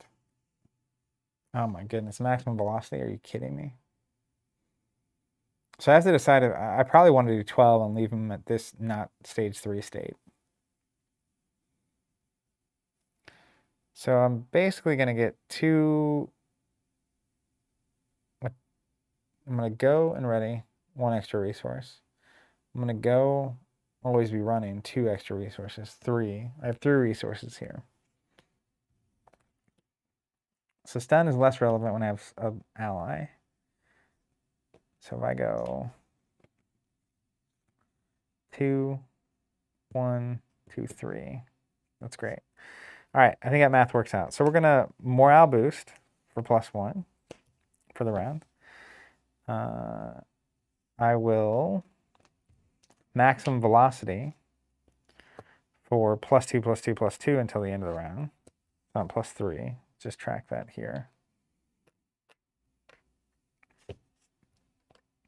Because morale boost will stay for the round. Now I'm at a 4. So I'm going to do 4 to Ultron.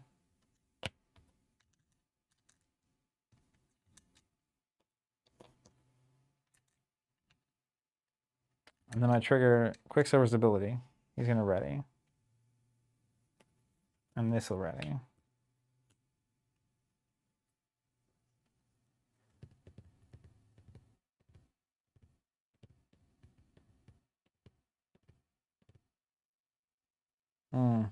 I need to get Squirrel Girl out. So let's put 1 more health back on. And let's not play the morale boost yet. I think this is the way. So then I'll swing. I think this works out. Swing for 3. And then I'll use a resource to play Always Be Running to ready, which is actually going to ready friction resistance. I'll swing for, oh, it's 4 still, because I have +2 here. 2, 3, 4. So he should be down 2, because I've swung twice. Then I'm going to swing again for 4 more, and now he's down to 1. And then I'm going to use this resource and this resource to play a Squirrel Girl. So it'll be 1 to the drone, 1 to Ultron, whoops, 1 to the Hydro Bomber. Ultron's going to the next mode. Stage 3 Ultron. Ultron's imperative and put it into play. Let's search for it.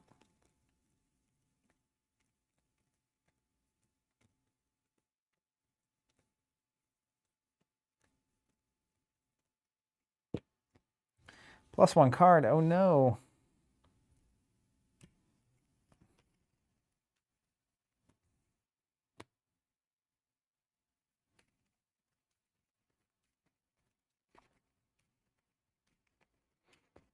Squirrel's going to punch the Hydro Bomber just to get him off the table. And Ultron is at 27 health. So I need to do 27. And then we out of here. So I have 1 block coming in. Ultron's imperative. When revealed, the first player puts the top 2 cards of their deck facing down to play. Engage with them as a drone minion. In fact, I'm not going to get rid of the Hydra Bomber. I'm going to get rid of a drone minion. So 2 cards, going to get rid of 1, and we're back around. Okay, so we're ready. This goes away. These guys are here. Let's do this. And I've got a 5-card hand. You're still on the shot, yeah. Okay. There's a Speed Cyclone. Scarlet Witch finally showing up. All right. We're looking to go down and recover before we come back and do some damage here. First things first, we're going to go 1 threat on. Then Ultron is going to attack at 4, plus 1 drawn 5, and a boost card. I'm going to block with Squirrel Girl. 7 damage. Thank you, squirrels. Drones have 2 health. So we will get rid of the Hydra Bomber. And we will have that second drone back. Alright, so they're 2 health, 2 attack now. It's going to get dicey. I'll block one of them for 1, taking 1. And I'll ready. And then I'll take 2 from the other one.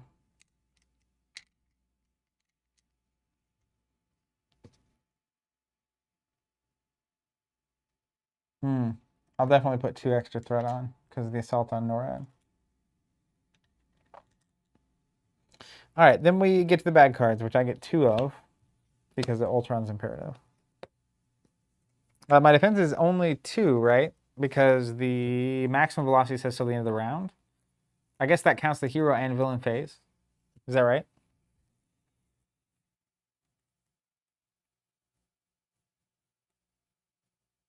All right, I'll take it. So I'll take 2 less, no, 1 less damage. First card, Swarm Attack. Each drone minion engaged with your hero attacks. If no attacks remain this way, put the top card of your deck into play as a drone minion. Well, I'll block 1 and take 2. False alarm. I'm confused. That's fine. I am confused. What happened to me?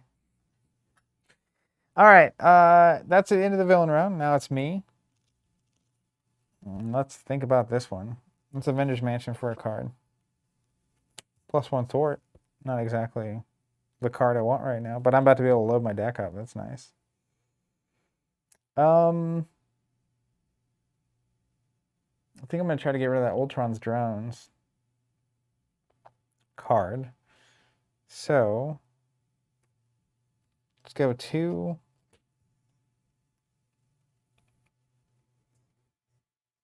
And 1 for Scarlet Witch. Then she's going to thwart.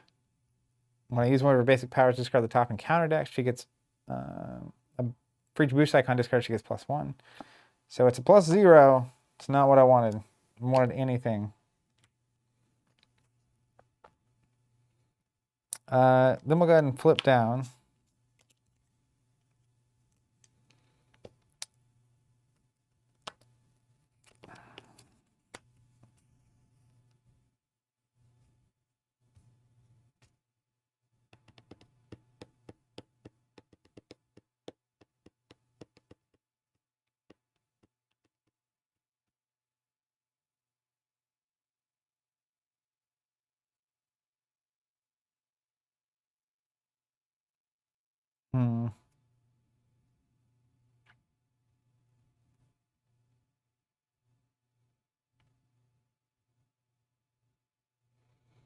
Let's play a downtime. I'm going to need that.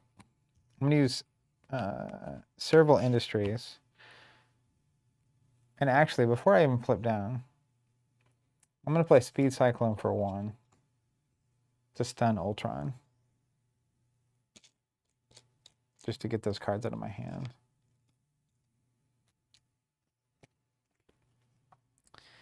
And then that will be the end of my turn. And I basically have a 5 recovery going in. I'll use the Serval Industries, that's right. I have to get, I have to be able to ready because I'm going to need to recover next round and flip up to hero. Always be running, definitely one of them. I think I'm going to put 2 always be running in. It's just too good right now.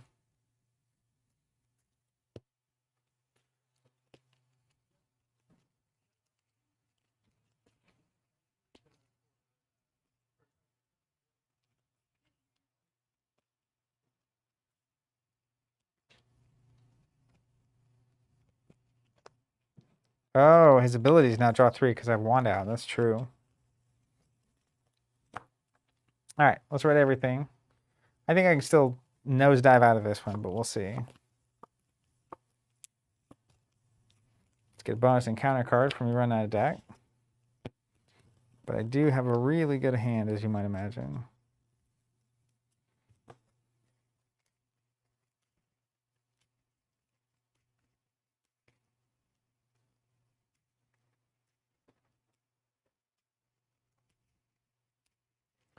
All right, so going into the villain phase, we get 1 threat on. Then he's going to scheme for 2 plus a card, 3, which is nice because he's at 9. Then the minions are going to scheme. So we're going to get to 10 and we advance.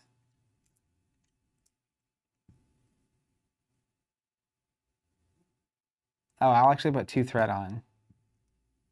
And then he'll scheme and it'll advance. And then we'll get both drones on the next round because they're only scheming for 1. 3A, Countdown to Oblivion. When reveal, each player puts the top card of their deck into play face down, engaged as a drone minion. Advance to stage 3B. If it gets to 5, I lose. Threat can't be removed from here. Oh no. So now 3 goes on. Yikes.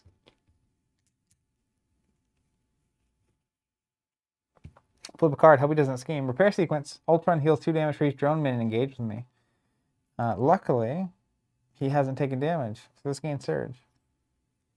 Invasive AI. Each player discards the top 3 cards of their deck when revealed. Comes in with 3 on it, and I'm going to get a bunch of cards this turn.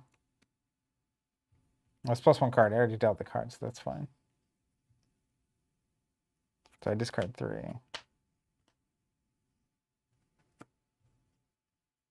All right, back to me. We will see what we can do. Start by drawing a card.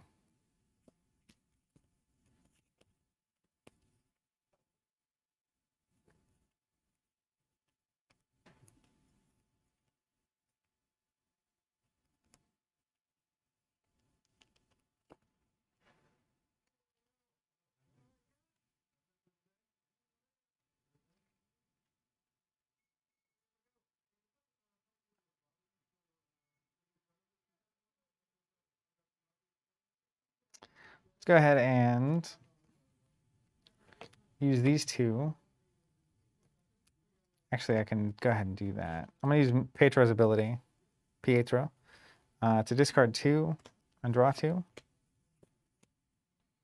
Okay. I'm going to use these 2 plus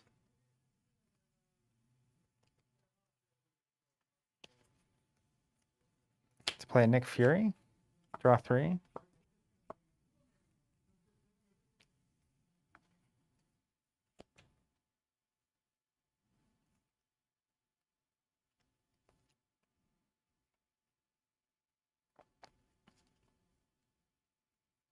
And then I'll pay 2 for Maria Hill.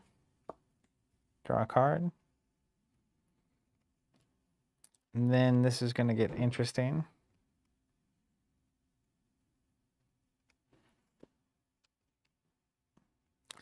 How many can I do? So I'm going to be at 1, 2,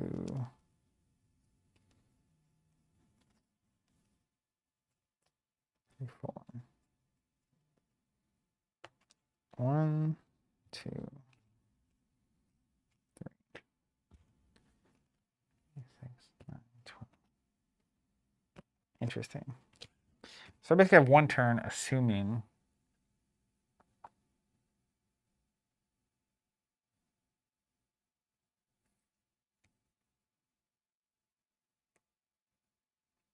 One, 2, 4, 4.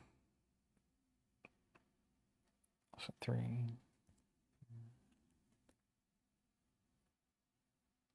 I'm close.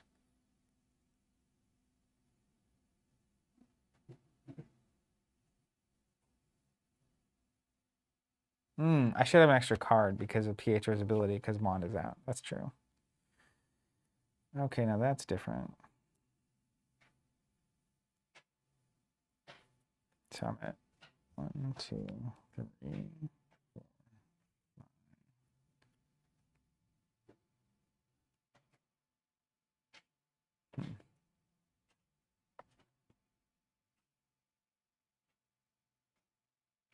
All right. This is going to be interesting. Let's just not even recover. I will use Serval first. Let's see what we got over here even. Shuffle 2 cards in.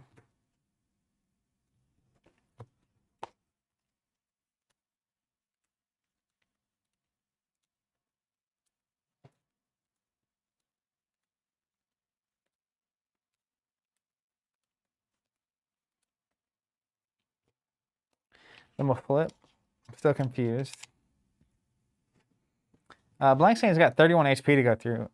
What makes it 31? It's 27, right? Nothing missing.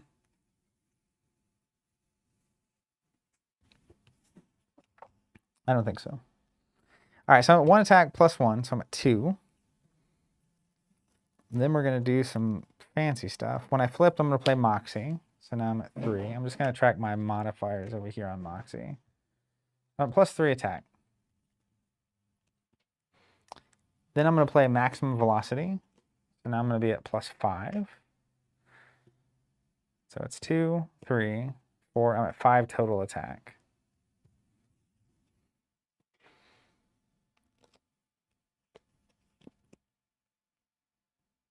Can't be damaged while there's drones. I see. That's a problem. Ish. We'll just start dealing with it. Scarlet Witch is going to punch for 1 and flip one of these drones. Got it for 2. Nick Fury is going to punch for 2.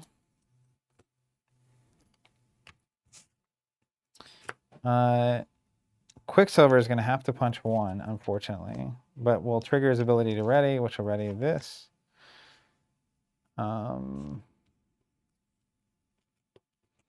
And then he's going to punch for 5. Then I'll use a resource to play Always Be Running to ready. Ready the resource, punch for 5.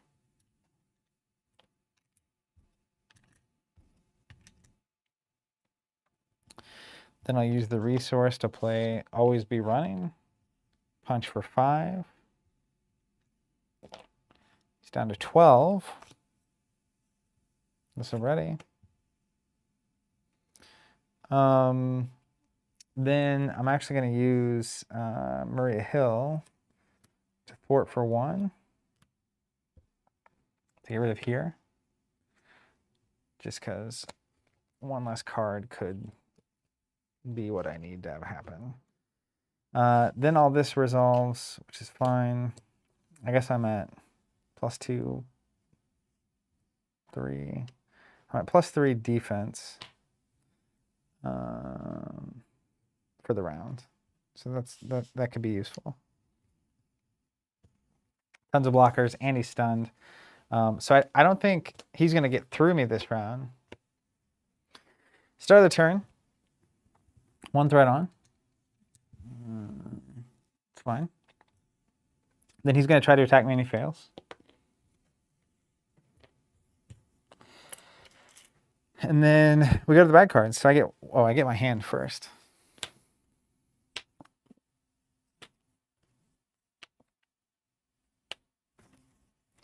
So we go to the bad cards. So 1 bad card. Shadows of the Past. What timing? Let's see how bad this is. Avalanche, 1 scheme, 2 attack, Insight 2, Winterville place 2 threat on the main scheme. Game over. Haha. Nothing I can do about that. That just ends it. But I think I had it other than that. I'm curious. Let me see. Are there any other cards that lose me the game there in the deck? with own schemes would lose me the game.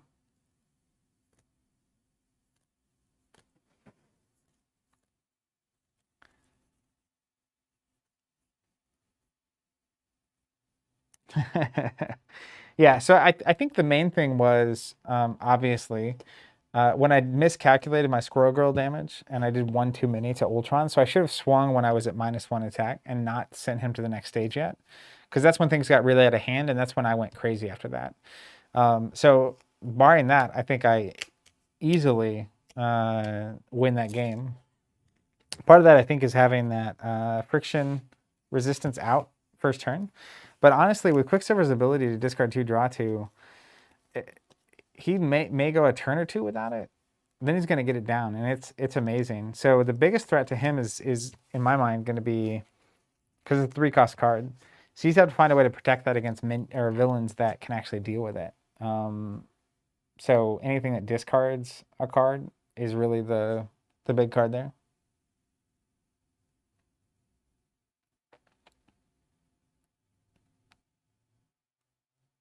And Chris saying, yeah, that one move cost you the game and you still almost did it. Yeah, almost did. Also good to know that his Shadows of the Past is Insight 2. So Avalanche, and the Wonder Village player must choose to either take 2 indirect damage or exhaust their identity. That's an insane minion.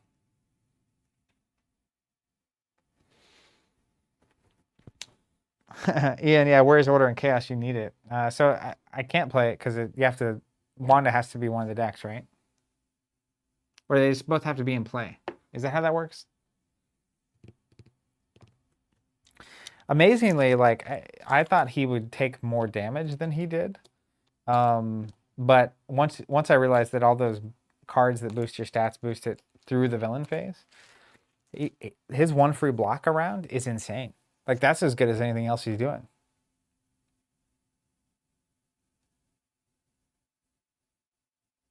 Okay, so as long as she's in play, you can play it. I mean, it probably goes in my deck then.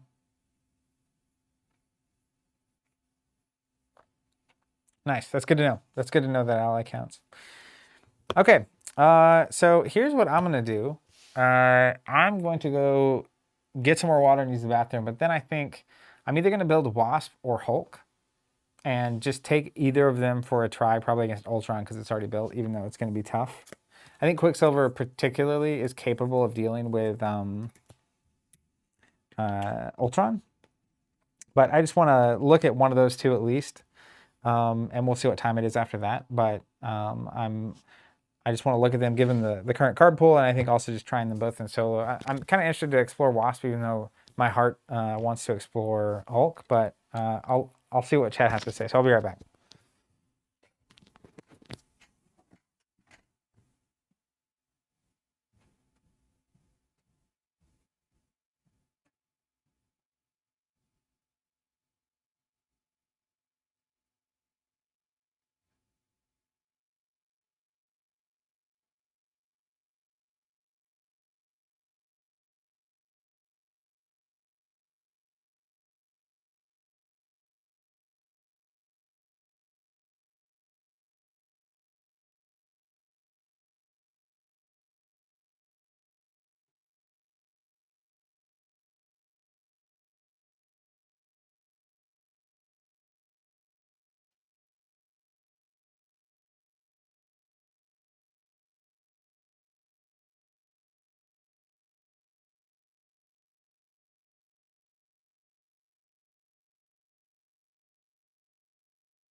All right, I'm back, and I just got word that those archive boxes that I was showing earlier on our site sold out. So to everyone that bought one of those, thank you. That's amazing. That I'm glad people are interested, and it's awesome that you guys picked those up. If you are wanting those and we don't have them, you can sign up on the wait list on the website, and we'll get those back in stock as soon as we can. All right, let's see what Chad had to say.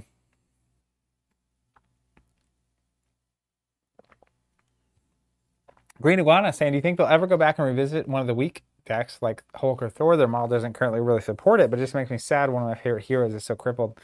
I assume I wouldn't be surprised. By revisiting it, I mean, whether they'll tweak the pack or not, I don't think so. But I would bet money we get cards that make those characters more interesting, like gamma-related cards. You have to have a gamma trait to play this card, kind of a thing. I think there's really clever ways to solve that. Evan saying, wait, what sold out on the site? So I have this, we've been testing storage solutions for these games. One of this is this Ultimate Guard archive, which is kind of a nice 2-row. I guess we have the overhead now so you can see it better.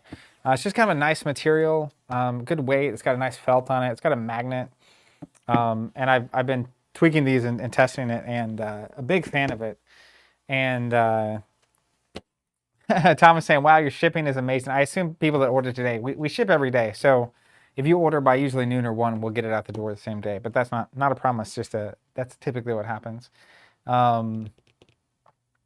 But yeah, the box is it's the best high quality box I found at that size.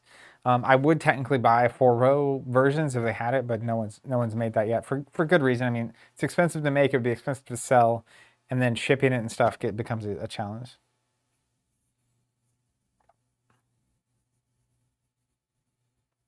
I like that a lot. John saying Wasp versus Ultron should be fun between her retaliate upgrade and the ability to spread damage around to clear out drones. Like I said, it's awesome that you guys are buying those boxes from us. That every transaction really is super helpful for us to do everything we do. But it's cool that there was enough interest in that they were gone that quickly. It's crazy. So again, if you want to hop on the wait list, we will get those back in stock as soon as we can. Literally, probably later this week with any luck. So let's take a look at Wasp. The Wasp. So I think the most notable thing about Wasp is her tiny side. Her small but mighty ability is after she defeats a minion or side scheme, deal damage to the villain. So her basically defeating the drones is going to also do damage to Ultron, which I think is particularly good. I need to go get my obligation out of here. For old Pietro.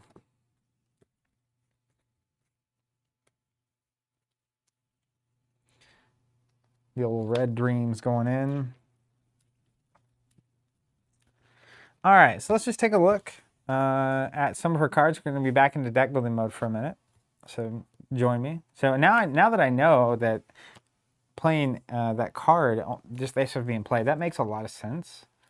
But for some reason in my head, you had to like literally start with that team to even include that card. So I'm happy about that. Swarm Tactics is the card. Team up, Ant-Man and Wasp, max 1 per deck. Change to your other hero form, ready your hero. So this is actually less relevant for Wasp, particularly, I think. Because she doesn't get any benefit from changing, whereas Ant-Man, every time he changes, it does cool stuff. So I'm just going to recap her cards if you weren't with us last week. Let me see how I'm going to play this.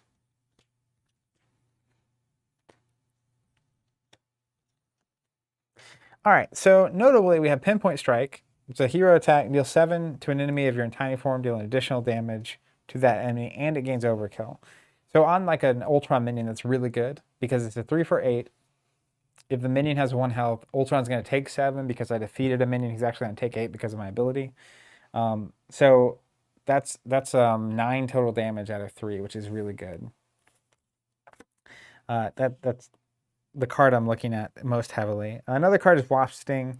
It's 2 damage, 2 cost for 4 if you're in Giant and you can divide it among enemies. So that's a really good way to take care of a bunch of drones. Or 5 damage straight up if you're in Tiny. So that's nice. We also get Giant Help. Remove 3 threat from a scheme. 4 divided as you wish if you're in giant form, so that's nice. We have rapid growth. When you play this, you can already be in big form, but it also, you interrupt when you would use a basic power, so thwart, attack, or defend, and you switch to hero form.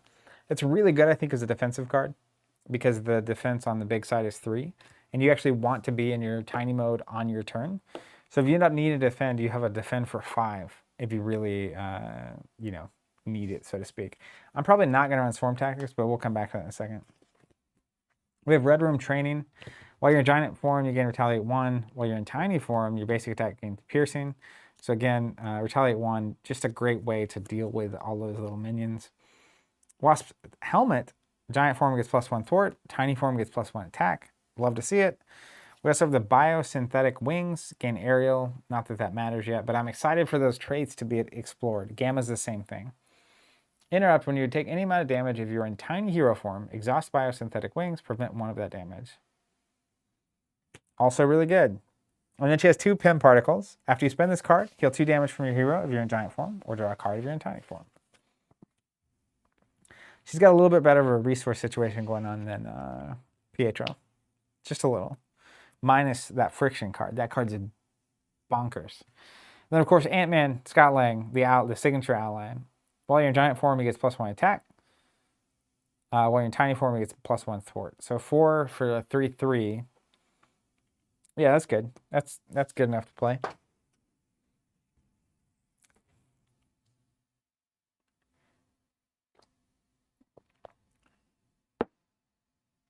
All right, so let's think about Ultron for a second, and basically which aspect I should be playing with Wasp in this form.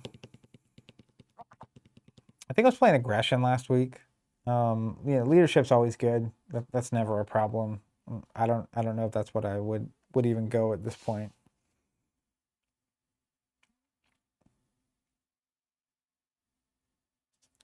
So there's going to be a lot of minions, and I love Tiny Wasp's ability. Nimbus is saying I picked up 2 of the Archive 800, which is what I think I have, and they're superb. They'll take a boulder box in the row to store your TC tokens or whatnot. That's cool. Good to know. Yeah, it's definitely the nicest, biggest box that I like, and like that's reasonable, that I've found yet. So I was really happy we could stock those. Aman, you're onto this. And honestly, I probably should have been running this in my neutral package, which I'm always excited to be doing, which is the neutral 2-cost new card. Is that over here? Where did I put that? Because I forgot about these cards. It's hilarious. Adrenaline Rush being one of them that could have been good that last game. But particularly Beat 'em Up, which is 2 cost for 1 damage to each villain and each minion engaged with you. That's so good against Ultron. Let's just snipe my neutral package from over here. It's going to be so hard for me not to run that. I love that neutral set. It just lets you ramp with so many heroes that I don't think have any business ramping.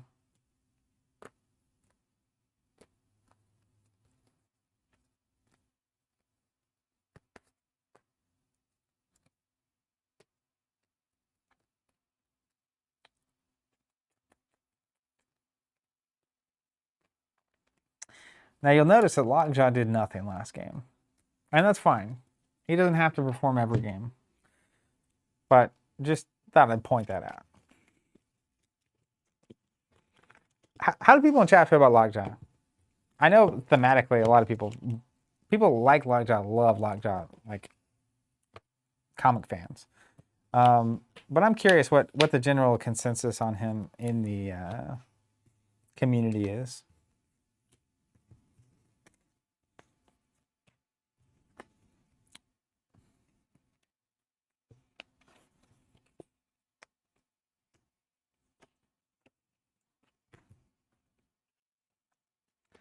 All right, so let's just get these going.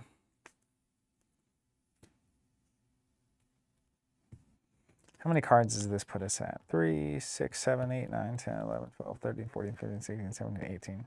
So we have 7 slots left when we get to the aspects. I'm just going to look at protection.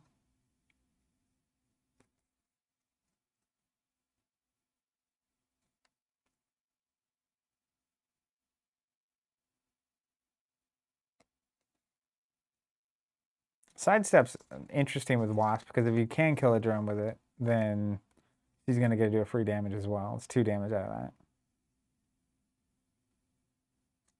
Sense of Justice is really good.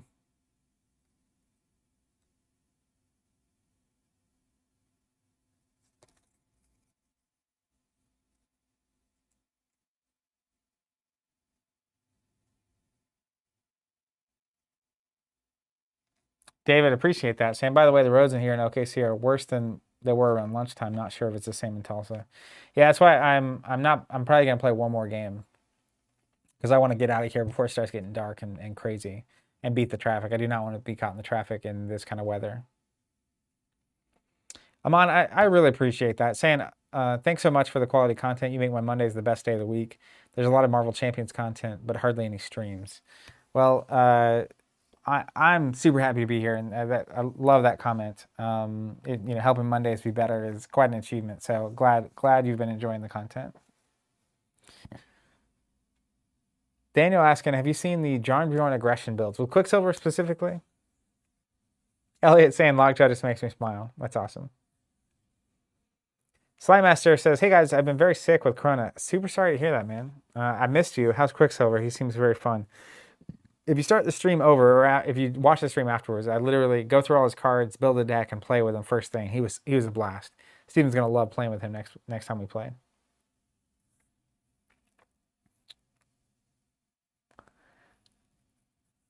Yeah, I'm gonna put Lockjaw here, just to be off to the side for a second. We'll see where I end up.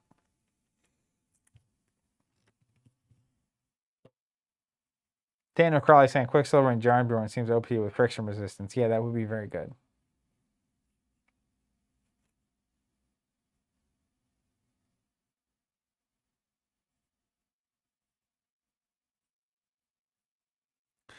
All right. Sense of Justice is a phenomenal card that makes me kind of want to play Justice. But Aggression is also not outside the parameters here. So let's just take a look. Now here's an interesting question. Because I know Wasp, the character that I'm playing, the alter ego, is Nadia. And then there's also Wasp, the ally, that's Janet. So I assume if you had Janet Wasp out with Ant-Man, ally or hero, you could play that 1-cost swarm tactics, right? I feel like in Ant-Man that's so critical. He almost wants to go aggression just to get that Wasp ally.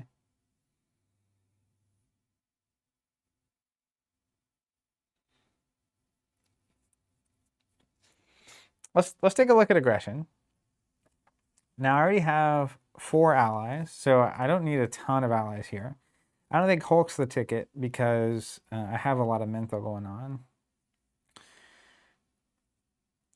Tiger's interesting because she can deal with those minions. Definitely Valkyrie. I love Valkyrie every time. And the new Thor ally. Just have to love it. Now, Get Over Here is actually really good. As a 0-cost, do a damage to a minion, potentially trigger Tiny Wasp's ability. I also really like Chase Them Down here. Again, she just punches an enemy, does a damage for free to Ultron, and also removes 2 threat. If that clears a scheme in one player or solo, I think that's really good. I have ways to get overkill. So Moment of Triumph's a cool way for her to heal without having to flip.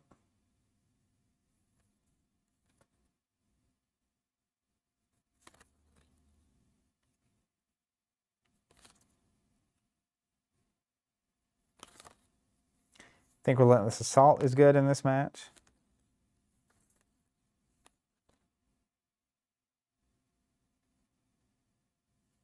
Into the fray is interesting.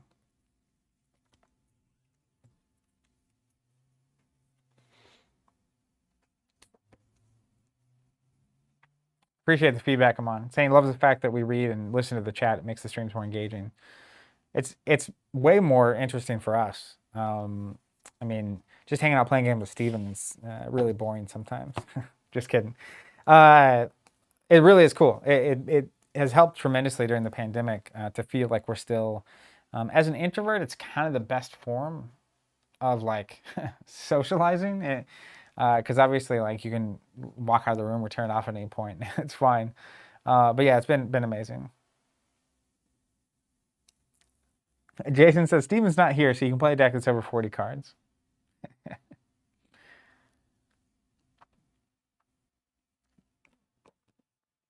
All right, let's read through the rest of these cards real quick. Hall of Heroes, that's a good card in this environment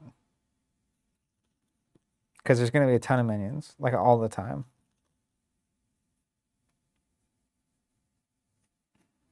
Yeah, Jarnbjorn with Quicksilver is crazy upon reading it.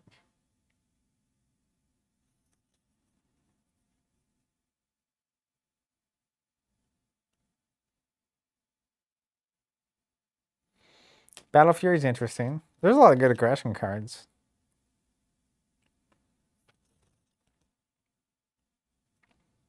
Martial Prowess is actually really interesting here. Sure, one of combat training. It's fine. All right, so I think I'm going to do the same thing. I'm going to run 30 cards instead of the traditional 40 flat. So basically 15 signature plus 30 normal. 3, 6, 9, 12, 13, 14, 15, 17. Let's go. 18, and I've got 12 slots left. Let's see. I'm going to definitely go 3 get over here, which is literally just 0 for 1. This is built for this scenario. 3 chase them down. 2 moment of triumph. Maybe 1.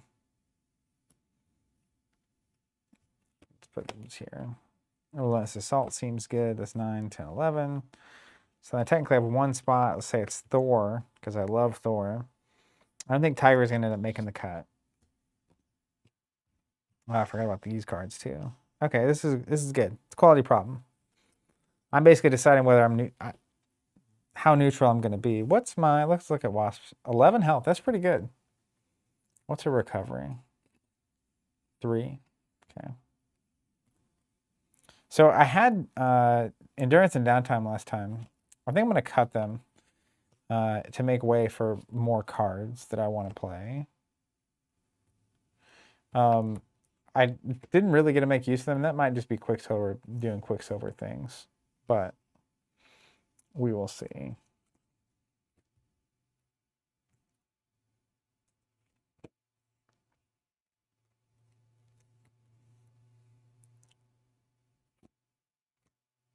How many physicals do I have? That could be a problem.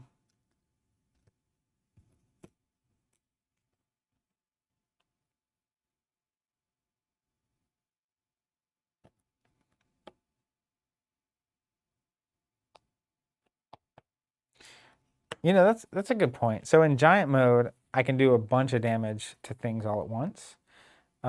So as an example, get over here. Well, a fine card, 0 for 1.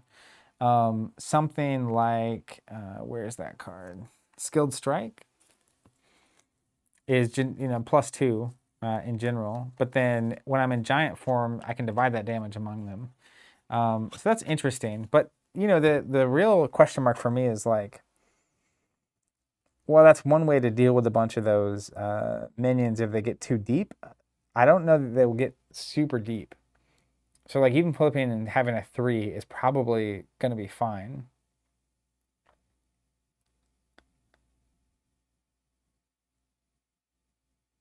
Interesting. There's some interesting choices here. I'll tell you that. Thor's definitely going in. Valkyrie's going in just because I want to see him. Tiger's on the maybe list.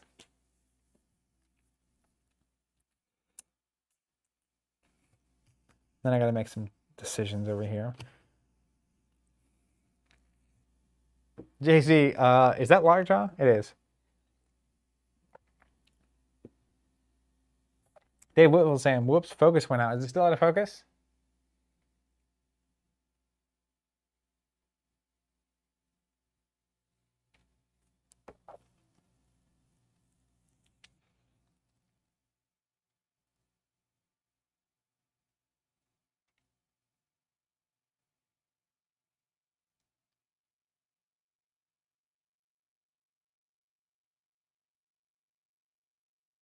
David saying, no, it's fine. It was YouTube. Okay, good.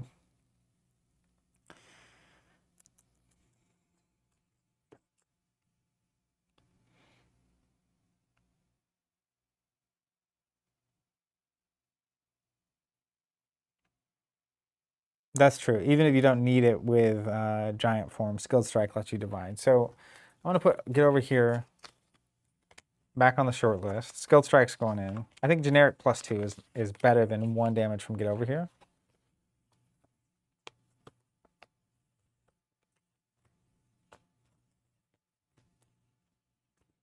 So what are we at? 6, 6, 6, 36, 18, 24. That's 1 slot currently.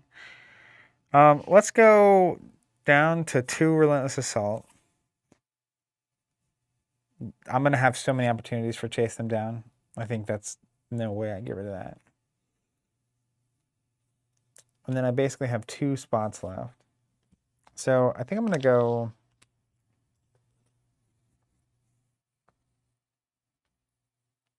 a Skilled Strike, that attack. Okay. I think I'm going to go 1 Martial Prowess and 1 Combat Training.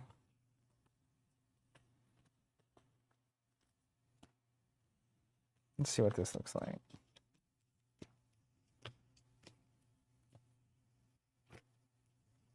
Shochi saying, just saw your Arkham Investigator tokens are back in stock. Take my money. Gladly. We appreciate it. All the orders that are coming through make everything we do possible. So thank you for taking part in that. Dartigan saying, I can't wait for that haul to have basically unlimited tokens on it. Yeah. Well, let's try it. First draft of a deck. We need to get it moving and seeing how we feel, and then I'm gonna get out of here so I don't get stuck here. Although if I was stuck here, it would make for a credible opportunity to stream for a very long time. I can't literally see Bryce's face, but I assume he's hoping that's not what happens. Elliot, Get Over Here does combo very well with Tiny Wasp, and it's great for drone control. But Giant Wasp uses Skilled Strike more effectively. So if there's 2 drones out, I can flip to Giant, use Skilled Strike for +2. Now I'm at a 5, I think. She had a 3 attack, 2 attack. So a 4, do 2 to the drones, 2 to Ultron. Which, if you were in your tiny form, you do 1 to a drone, 1 to Ultron. So you're netting 2 damage technically as well. It's just a different math. But you can use that +2 attack in either form, even if there's not a minion, which is good. Brandon Light saying, do it, do it. Thomas Whaley, a 24-hour stream would be epic. Yeah, we talked about doing a stream-a-thon at some point. When we can just stream again the next day, it makes the appeal of doing a overnight session less. But there might be some special thing happen that makes it where we stream a long time at some point. Besides like a tournament or something, we're streaming on the top table.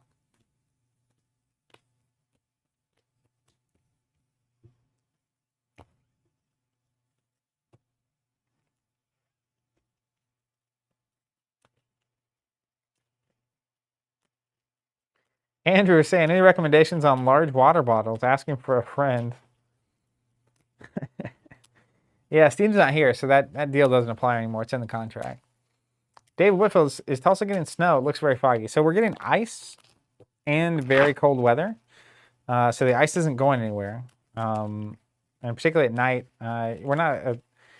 the people of Tulsa and Oklahoma aren't known for their capacity to drive in inclement weather. So probably the least safe part of it is just the other people, honestly.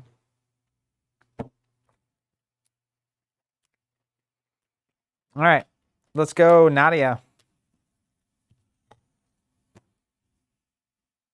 Aman saying, by the way, it's snowing in London all day long and yesterday. That sounds delightful. I went to London a couple of years ago. It was a very good time. But snowing in London would be awesome. I would love to be in like any notable European city when it's snowing.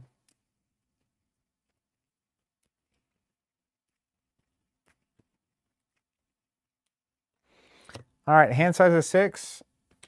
Let's see what we get.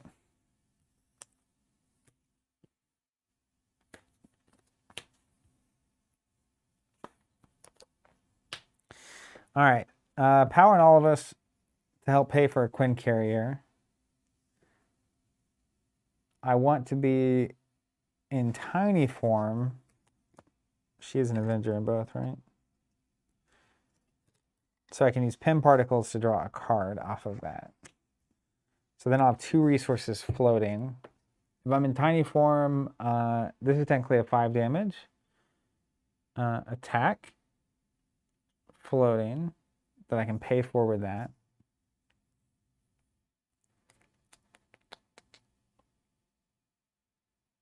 This is not relevant right now. So that's pretty nice. That pays for that. Whatever card I draw, technically I don't even think I'm mulligan. So I like that. I can flip to tiny, play the Quinn carrier. I'll draw a card here. So I can use a card plus Quinn carrier to play the Sting for 5. Then I can rapid growth over into giant mode for an attack of 4, and then I'm sitting in giant mode for the defensive turn. Oh yeah, and I get a drone.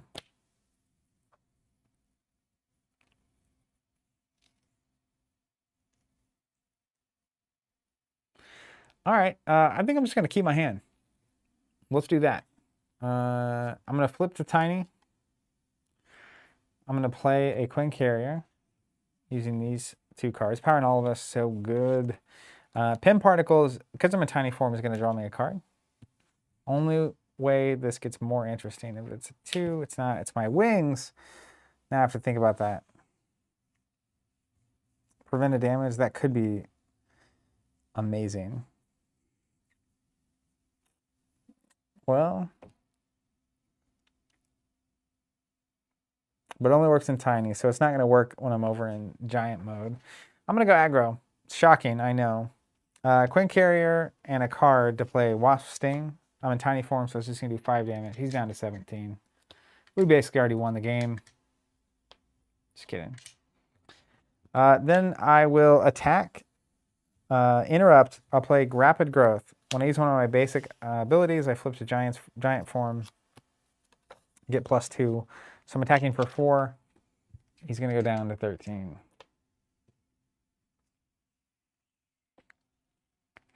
Retro Daniel, that is definitely the kind of deck I'm going to be trying to build immediately. It says, I have a request. I'd love to see a Scarlet Witch deck where you bring Vision into play, let him die, then bring him back again and again and again and again and again and again. Yeah. So, interestingly enough, I did all the damage here. I'm leaving a drone. I don't know that that's a good idea, but we're gonna roll with it because that's what I did. Let's draw back up.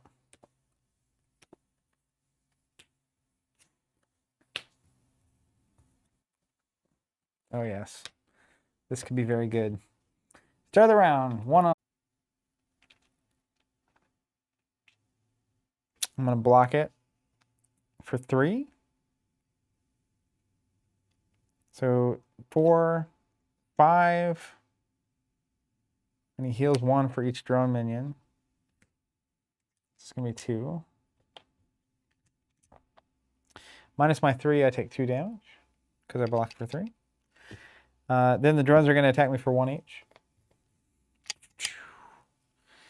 And then I'm going to get my bad card. Assault. He attacks me. Oh, no. Get a drone. He's swinging for 5. 6. I'm at 10 of 11. Yikes.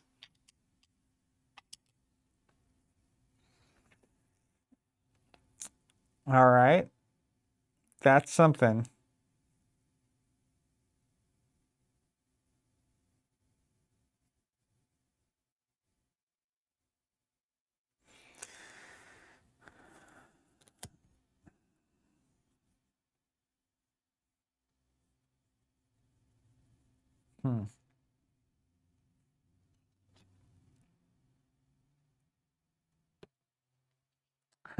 Ah, saying things have officially happened. They sure have. Threat doesn't much matter right now. So I think I'm going to spend 3 here. The question is, if I flip to tiny, I'm not going to be able to flip down and avoid the onslaught of attacks that are coming my way. So these drones are a problem.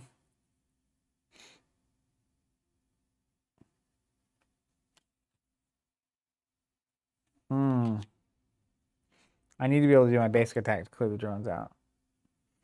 So I think what I'm going to do is use a resource, spend 3 on pinpoint strike, and we're just going to deal 7 to Ultron. So he's going to be down to 7 total. Spending this pin particles for this pinpoint strike. Pin particles are going to heal me too because I'm in giant form. Then I'm going to flip down to Nadia and check out girl power, see if I want to use it.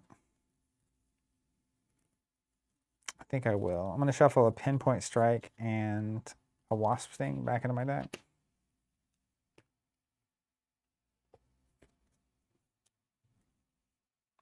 Yeah, Dart again saying it would have been -3 if I killed that drone. I think I should have killed that drone, but I just wanted to see how it played out.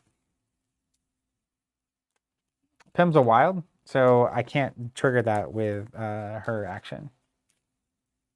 Jason.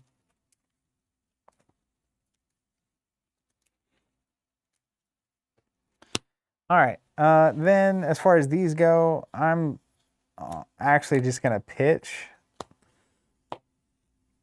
And we'll see what we get. So we're ready. Draw.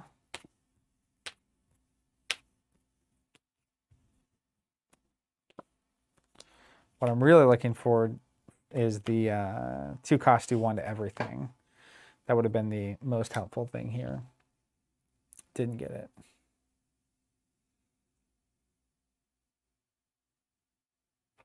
All right. So first thing is threat on. Then he's going to scheme for 2 plus a card. 3 total. We're going to advance. 2A.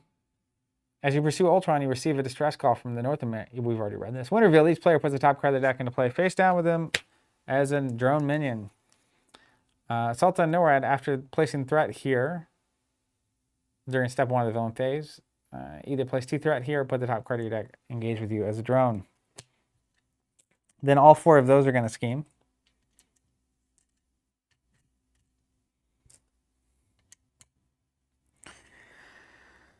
And then we get our bad card. Gang up, Surge. False alarm, confused. I wasn't going to scheme anyway.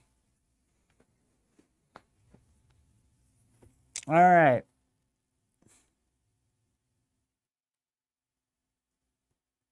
So I think the play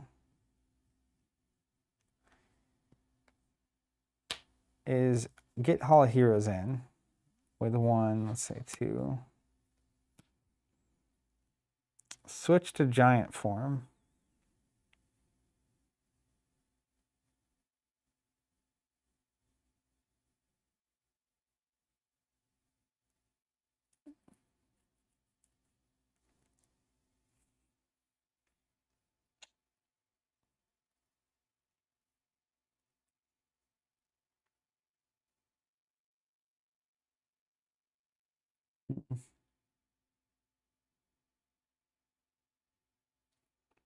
Giant forms of what? 2 attack. So then clear 2. Relentless Assault another.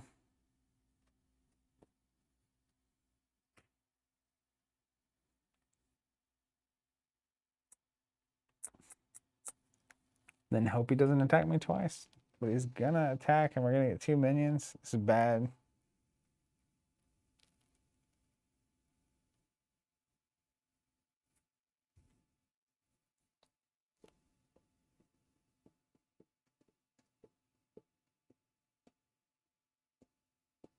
I guess in this case, tiny is the same. Because I can do 1 and 1.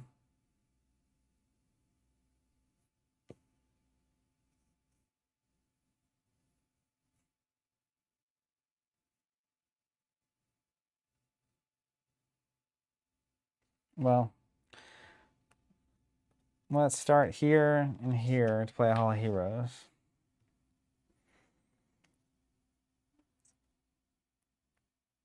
And then I think I need to... Because technically Relentless Assault will clear 2 in tiny. And then I can punch for 2 in tiny and clear the board. And then hold on to any one card I want. Which is probably going to be Thor. All right, let's do this. Switch to tiny as much as I want to recover. I'm going to punch 1 drone, trigger my ability to deal damage to another drone. And actually, before I do that, I'll grow power on Nadia's side. I won't. I don't want those cards back yet. So I'll punch a drone, clear another drone, get 2 counters on Hall of Heroes. Then I'll Relentless Assault a drone using a physical. It's going to do 1 to a drone, carry 4 over to Ultron. And then I'll trigger Wasp's ability to do another 1 to the other drone, getting 2 more tokens on Hall of Heroes. And then Thor will sit in my hand knowingly. It goes there. Because I'm going to have a huge Hall of Heroes turn coming up, so she'll be just fine. Her ability does damage to the villain. That is correct. So he has 2 more. And then technically I have 2 drones left. That's worse. I thought it dealt damage to an enemy.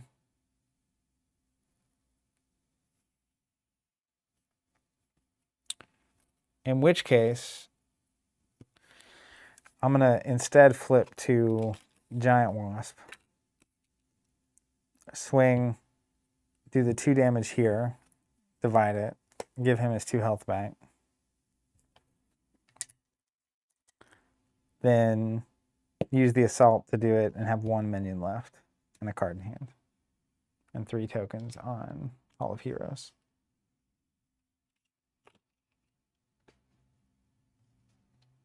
All right, let's draw for 4. There's that beat him up finally. That would have been amazing last turn. All right, then we'll go to the scheming, or not scheming. We're going to put 1 threat on, and then the thing triggers. Either 2 threat there or an extra minion. I'm going to go ahead and put 2. Then he's going to attack for 2, 3, 4 because I get another minion. I'm going to block. I hope this is only so bad. +1. So he's at 5 to my 3. I take 2.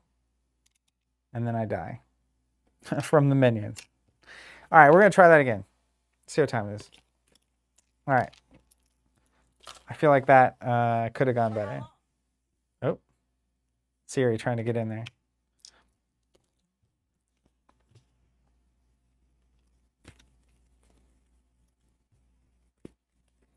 All right. Let's reset the health. He's at what? 22?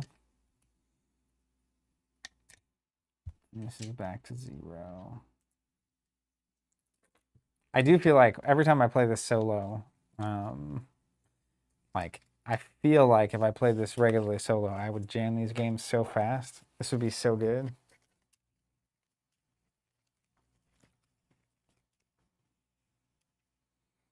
All right, important lesson. Don't forget there's a drone in front of you on turn 1.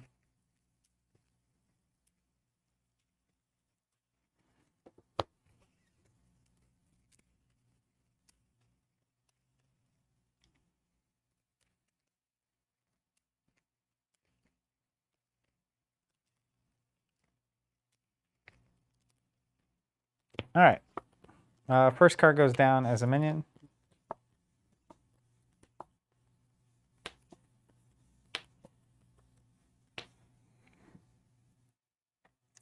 Retaliate 1, super helpful here.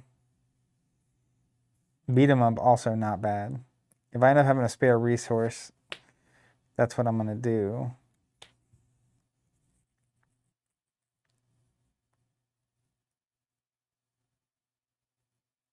So, I think I keep here. I don't necessarily need Wasp Sting, plus I can get it back into my deck with Nadia's ability. I don't think I'm going to play the suit over the room. I think the Retaliate in giant form is just worth its weight in gold. And then Beat 'em up is a great card, so I'm not going to get rid of that. So I'm going to discard these and gain 2. There's Nick. Hello there. So let's say 3.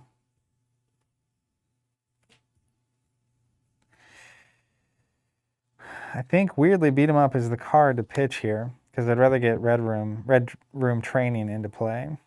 So I'm gonna go ahead and spend 4 on Nick Fury, draw 3.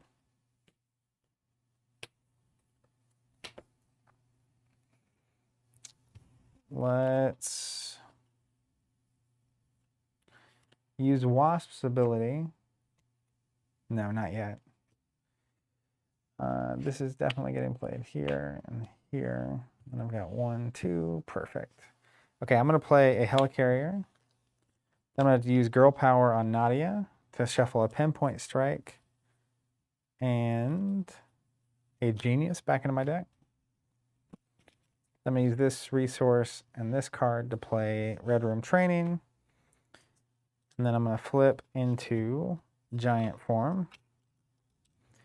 And I'll swing with Wasp for 1 onto the drone, 1 onto Ultron.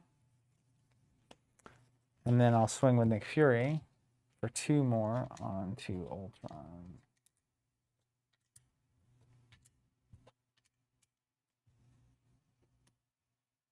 Dardigan saying this already feels much better. Yeah, I think it's a combination of like understanding Wasp, understanding the villain and what you're even looking for. And not leaving that drone on the table on turn 1. Jason saying, getting these girl power, my girl power on Genius feels so good. I agree. So we're ready. I have a blocker. This is significantly better. And I retaliate 1, which is nice.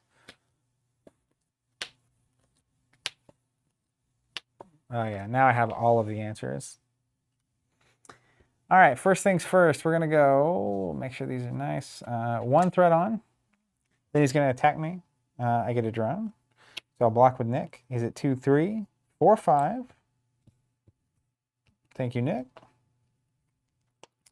Then the minion's going to attack me for 1, which I'll take. And it'll retaliate for 1 into the minion. And we get bad cards. Under Fire, Surge, reveal the top card of the encounter deck. Oof. Shadows of the Past. Here we go. Felt way better. Mother's Orders, as additional cost for each hero to make a basic attack, that hero must spend a resource. Comes in with 2 on it. And my minion is the Beetle. Guard, when Beetle is defeated, choose to either spend a physical resource or shuffle Beetle into the encounter deck.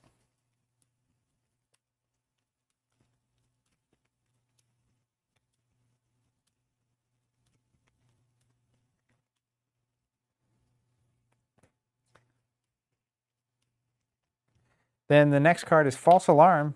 I'm confused. Wasp keeps getting confused.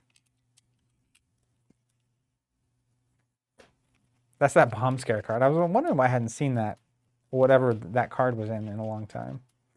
So this is actually really nice. I have Chase Them Down. I also have Pinpoint Strike. So if I flip to Tiny, I can basically do 8 with Overkill, which will do 4 onto Ultron, plus 1 for my tiny ability. Plus I defeat a minion so I can chase them down. Plus I have a physical to actually pay Beetle's thing, if I even decide that that's worth doing.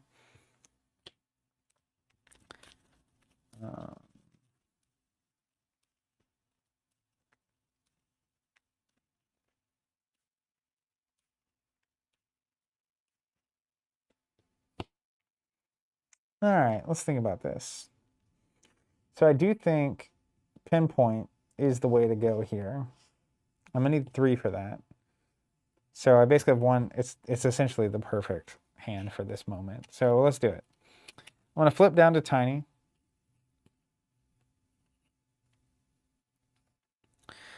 And then I will play a Pinpoint Strike, or I'll use Helicarrier, and then Pinpoint Strike. So this is 8 damage with Overkill. So it's going to go 4 to Beetle, 4 to Ultron. And then because I defeated Beetle, Wasp Tiny ability is going to trigger. And then because I defeated a minion, and I'll use, or I'm going to put, use Chase Them Down to remove 2 here.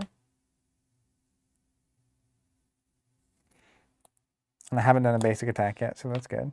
Then when I defeat Beetle, I'm actually going to spend a physical to not have to shuffle her back into the deck. Then Tiny Wasp will swing for 1 damage into Ultron. Then it's the end of the round.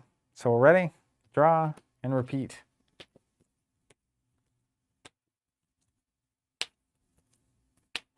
Seeing both Moment of Triumphs here, not ideal. I'm confused. That's right. So let's back all this up. Because the Chase Them Down is a thwart event. Am I right? Yeah. Okay, so I do get really confused with that. But then when I would attack here, it doesn't work. So I'll actually shuffle Beetle back in. And then I will... No, I won't. I'll just thwart for 1 here instead of doing the damage. It's fine. It's fine. Okay, now I think we're square. Oh, no, I just flip, try to thwart for nothing, and then I can still chase them down. There it is.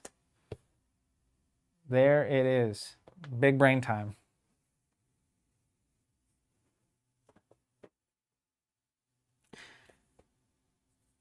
No, I don't need to spend a resource to thwart.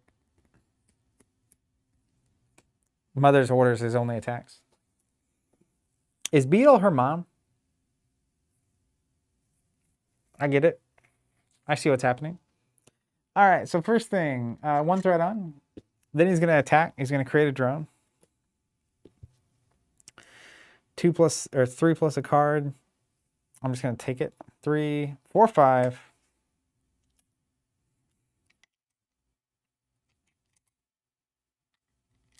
Oh yeah, plus 1 damage for defeating the side scheme. Stream, you're really doing some work here. All right. Then the drone's gonna hit me for 1. Classic. Then we go to the bad cards. I get 1 bad card. Drone Factory. When revealed, each player puts the top card of the deck face down in front of them. Engage with them as a drone minion. Place a threat here for each drone minion. Comes in with 6. Oof. There's not 6 rounds left in this game, so it's never going to make sense for me to remove that, unfortunately. All right, so this is a scenario of exactly like the wrong cards. I got all the good stuff up front, right? It's like Moment of Triumph doesn't do anything without the big attack that I had. That would be if I had the 3-cost attack with Overkill, that would be amazing right now, but I don't. So about that.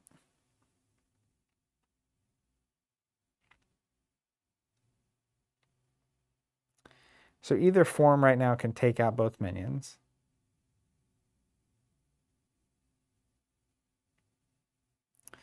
So then it's really a matter what I do. 1, 2, 3, 4 resources, 5 resources.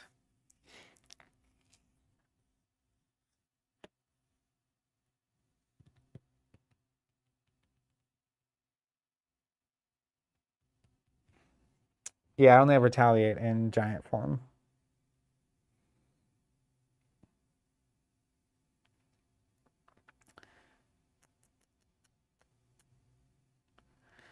All right, I think I need to get Mockingbird out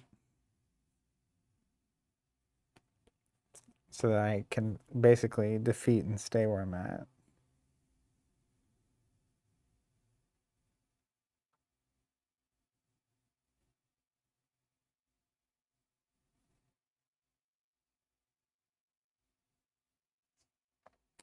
Jay, it's a totally great question. It says, what was the thinking when you said there's not 6 rounds left, so no point reducing the side scheme? So basically to remove this, I would have to remove 6 threat.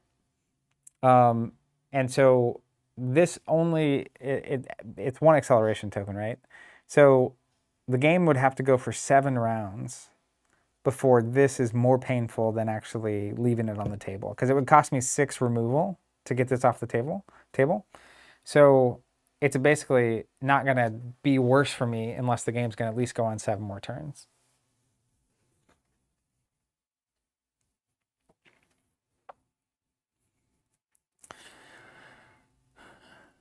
So given my damage, I think here's what I do. I reduce by 1, and I spend 1, 2 to play a Mockingbird who's going to stun Ultron. And then Wasp is going to punch a minion using her ability when she defeats a minion to do a damage to the... Oh, no, I can't do that. That's not how that works. I'm going to flip to big mode. That's why it's better. Then I'm going to swing for 2. I can divide it how I want to clear both minions. And then I basically have these 2 cards left. I'm going to swing with Mockingbird for 1 onto Ultron. And then we're going to go to the end of the round. So I'm going to hold on to 1 moment of triumph and get rid of Valkyrie. And essentially what I want is to draw any of my events that do the overkill, because that would be a really great way for me to heal all of my damage without having to actually go down to alter ego. Spider-Man, rapid growth, not bad. Chase them down, not bad. Relentless assault, that's exactly it. So as long as 1 drone comes out, which they will, and I'll actually want to block with Mockingbird to my retire. We'll get to there. Okay. Beginning of the villain phase, add 2 threat. Doesn't really matter. At 3 it advances. So this didn't even actually cost me 1 here, this acceleration token. So we'll go to stage 2, 2B or 2A. Put the top card. There it is. Engage with them as a minion. 2B. After placing, either choose. So that's not going to happen yet. He's going to try to attack me and he fails because he's stunned. But he does generate a... he doesn't generate an Ultron drone, right? That's correct. Then I'm actually going to block with the drone with Mockingbird. I don't want Retaliate to trigger to defeat that minion. I need my Relentless Assault to trigger.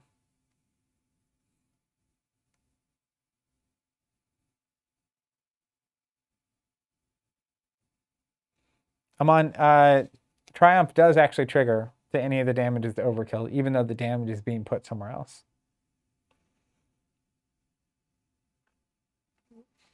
Okay. Then we get a bad card.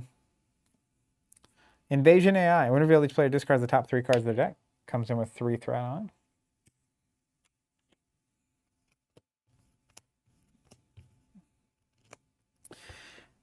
Then it's back to my turn.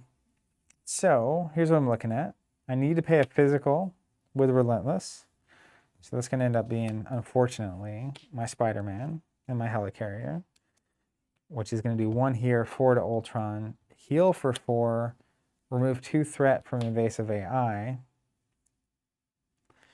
And if I do that when I'm in tiny mode, is better. Because I get a free damage from this. Then I can thwart for 1, do another damage. That's really good. Okay, let's start moving around. I'm going to flip to Tiny Wasp. I'm going to use Helicarrier. I'm going to play Relentless Assault, discarding Spider-Man, Miles Morales, physical. Doing 5 damage to this drone. So 1 here, 4 carries over from overkill. Going to send Ultron down to 8. When that happens, I'm going to play Moment of Triumph. It was 4 extra, so I'm going to recover for 4. I'm also going to play Chase Them Down. So we're going to remove 2 from invasive AI.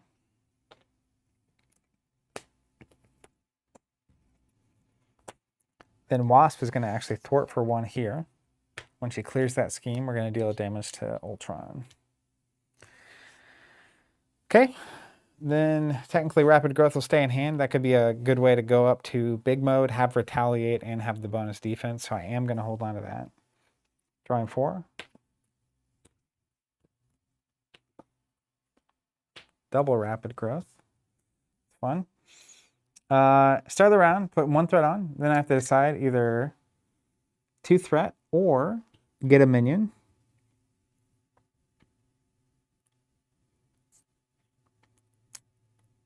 It's kind of interesting because I retaliate.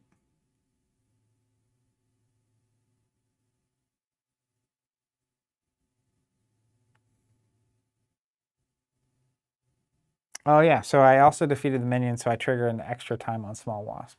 It's crazy. When her trigger starts working, it's absurd. And then an acceleration from the side scheme. You guys are right on that.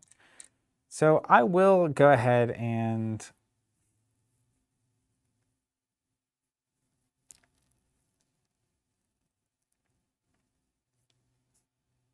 I'm going to do threat because I have this giant help sitting here. Okay, so then he's going to attack me. He's going to generate a minion. I'm going to block. And when I do, I'm going to play Rapid Growth. And this is his attack that I'm blocking. So I'm going to flip to big mode and get +2 to my defense. So I'm at 5 defense. I need to spend 1 on that. So what am I even going to do with my turn?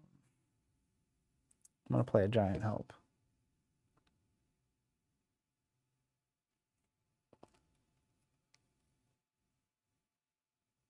I'm probably going to save a Rapid Growth for the same trick. So let's spend Thor on that. I'm blocking for 5. He's at 3, 4, 5. So I take no damage. And then the drone's going to hit me for 1, and I'm going to retaliate 1 back into it. And then we'll go to the bad cards. Rage of Ultron. I'm in hero mode. He attacks me. Discard the top card on my deck for each damage dealt by this attack. I'll block with Blocking Bird. I get a minion. He's at 2, 3, 4, 5. So 1 here, 4 excess. Do I have to discard the top 5 either way? Or is it just 1 because that's what Mockingbird gets?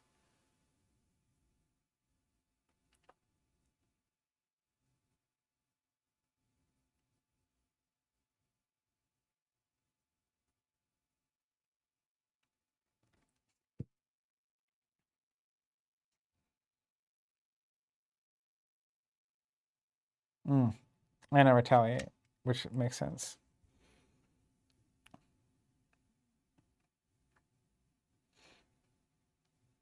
I know I at least discard 1, but there could be 4 more discards happening here. Oh, Lord. Chris Ainsworth saying, depends on how you interpret you. All right, great. We won't discard any. All right.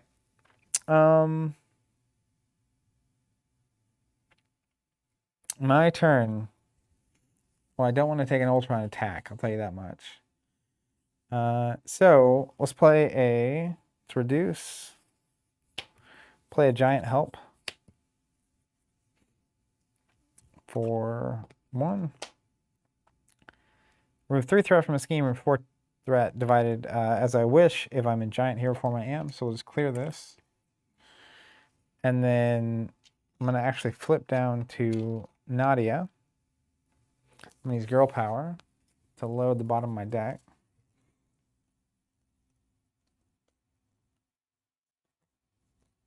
All the heroes would be nice. Pinpoint Strike is the card in this deck. Nick Fury could be good. I'm going to get Pinpoint Strike and Nick Fury back in the deck.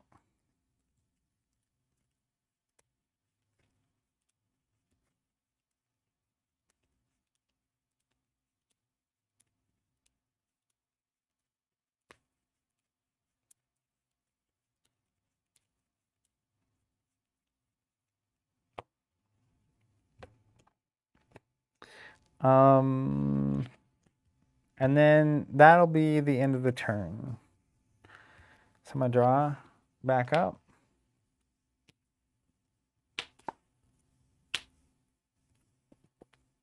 Oof, that could be a crazy turn. All right, so first things first, one threat on, and I will go ahead and get an extra minion.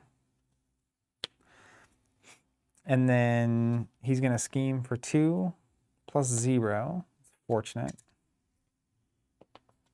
Plus the minions are going to scheme. Then we get our back card. Swarm attack.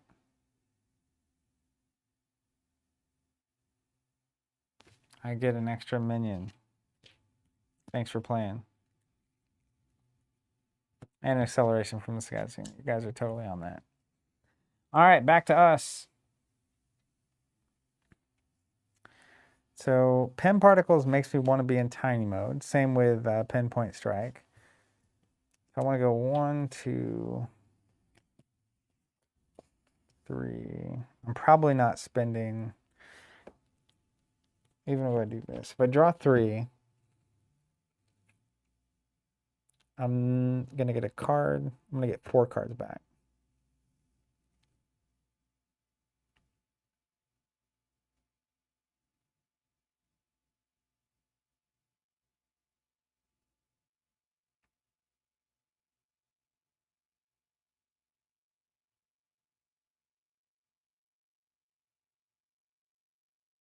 I'm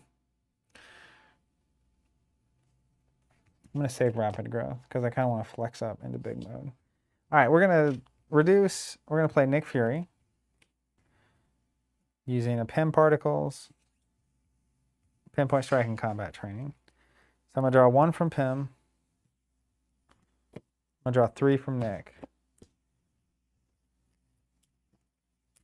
Get a bonus card. Thomas saying Quicksilver in the house. Thanks for the great service, TC. Thanks for being a subscriber. Chris says, Zach, can you read Rage of Ultron again? Rage of Ultron. When available, if you're in hero, he attacks you, discard the top card of your deck for each damage dealt by this attack.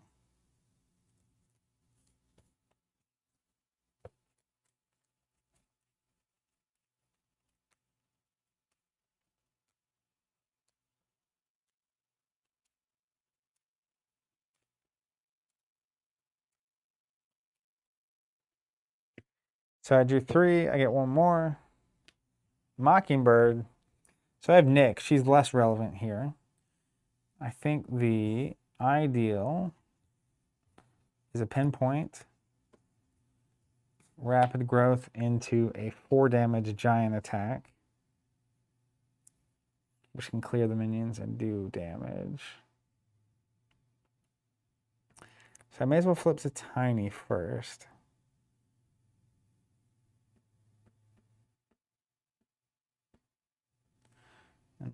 So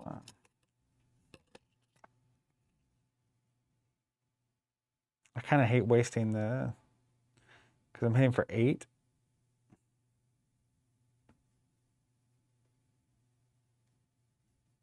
It's gonna be 7.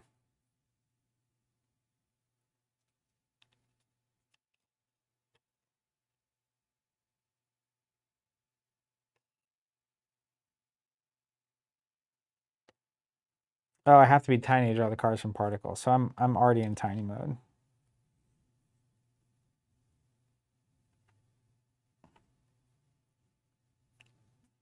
The real thing is, if I can go ahead and get Ultron to the next stage here, I can do a lot more damage. So 2, 3, can't. All right, let's just keep it simple, shan't we?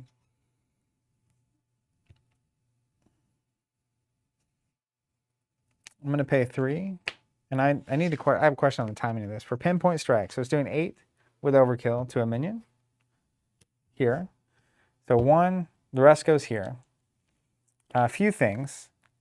Does Ultron switch form before I trigger my response with Wasp? because then I could now do 1 damage to the 3rd stage of Ultron. And then does defeating Ultron stage 2, is that a trigger I can apply to stage 3 of Ultron? Find out next time. Paul A saying yes. Yes to both? I'm gonna go ahead and load up stage 3.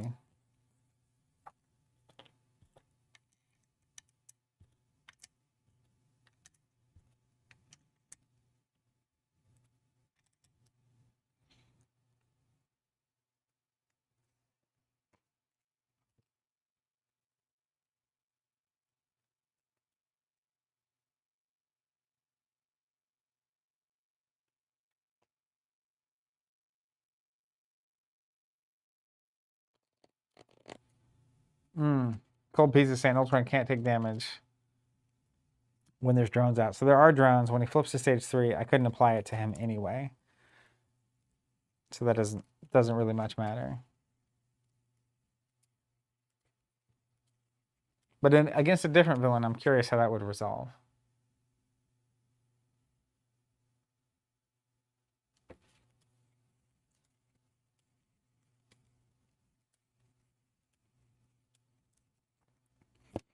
Ultron's Imperative comes out when revealed. The first player puts the top 2 cards of their deck face down and engages them as a minion. Excellent, excellent. Goes there. 10-point strike resolves. We're fine. This goes away. Then I will swing for an attack, play Rapid Growth. So switch to Giant. I'm at 4 attack. I can divide it as I wish. All heroes sure would be nice to have out right now. I'll clear all 4 minions. And then Nick will actually thwart. And we'll get rid of this Ultron's Imperative. I don't want none of that business. End of the round. Ready, ready. I have 1 extra card because I ran out of deck. We'll draw our cards. I have to do 27 damage. There's that Hall of Heroes. Beat 'em up's going to be nice.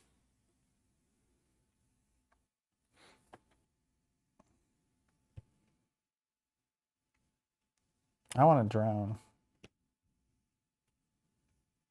All right. Ultron attacks me. Oh, but he doesn't add a drone every time he attacks. I was having him add drones last time, so that doesn't even happen. But he's attacking for 4, 5. I'm going to block with Nick. Plus 0. So Nick will soak all that. Now the drone's attacking for 2. Oh, and it's got 2 health now. So I don't know that I want to get this anymore.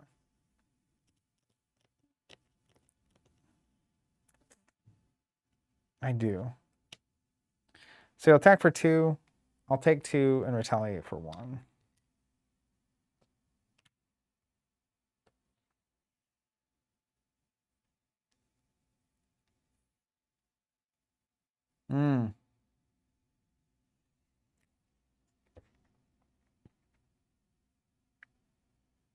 So the drones would have had 2 health. I remember the Ultron struggle. So let's put one of them back. Let's put this thing back. Nick's going to punch one of the drones instead. And I still have an extra drone out.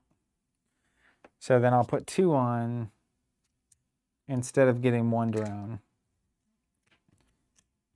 This drone will get retaliated. Now we're back. That's fine. Everything's fine. And then I'm going to get 3 cards this round. And I'll probably just lose. Did I put Beatlemania in this game?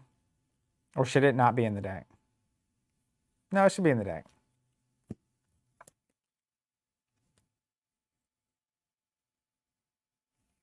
Beatlemania. When revealed, I'm in hero form. Beetle attacks you. If no attack was made this way, this card gains Surge.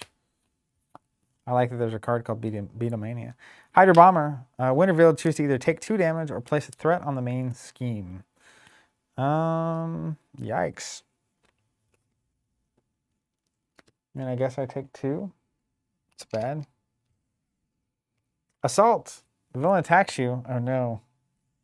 5. I'll block for 3. Take 2. Retaliate 1. Oh, there's a drone, so he doesn't even retaliate. How bad? Oh no, Hydra Bomber. Have to place a threat. We're going to stage 3. 3A. Top card in his play is a drone. Gets to 5, I lose. Can't be removed from it. I have 2 or 3 rounds left. Yikes.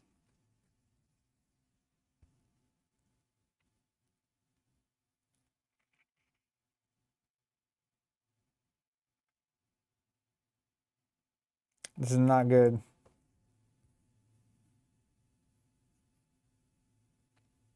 Well, this Wasp thing is helpful.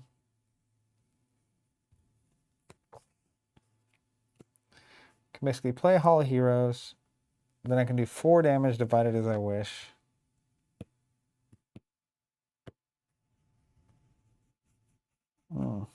Just not enough.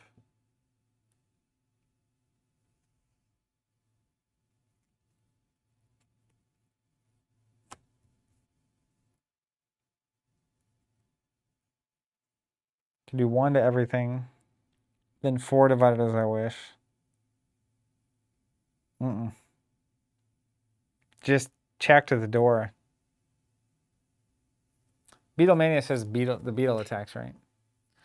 Beetle attacks you, yeah.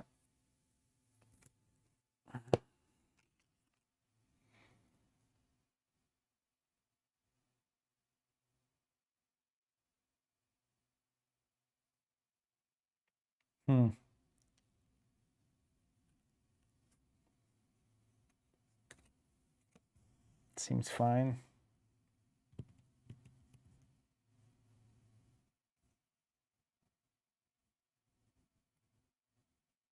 And I can't even go down to Alter Ego because it's just 5 straight up.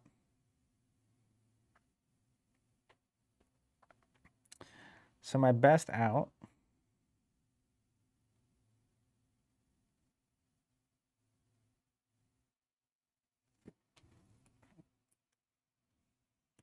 is this. All right, I'm going to use Helicarrier. We're going to play Wasp Sting. I'm in giant form, so it's 4 divided as I wish. 3, 4. Then I'm going to play Beat 'em Up, which is going to do 1 to everything. The saving grace here is that he doesn't pop minions out. That's like my one upside. Then I will stay right where I'm at. Yikes.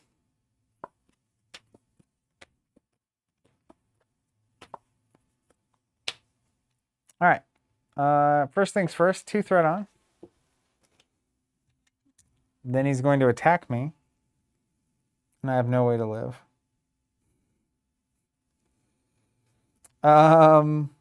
Yeah, so I'll block for 3.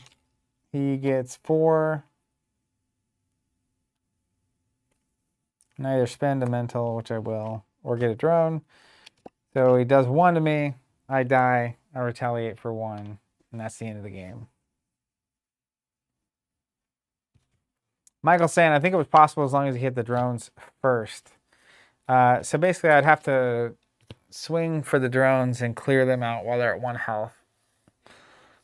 And then my pinpoint strike wouldn't get overkill, which is fine, because I could just use 7 on Ultron to take him out. I agree. I think that was, in both games, it really was just small, little innocuous things I caught after the fact that I think took me out of the game. But that's part of the game, right? I mean, I think those are all those little things, and getting them right is what makes you good at the game. So a lot to learn. I think that I'm starting to see, at least with Wasp, basically, like, there are ways to make massive use out of her divide damage big ability, and then massive use out of her trigger. There's a lot of stuff, because you saw the chains where, like, it has overkill, defeats a minion, the overkill goes over, and the damage gets triggered, and I play Chase Them Down to remove 2 threat, to clear another one and do another one.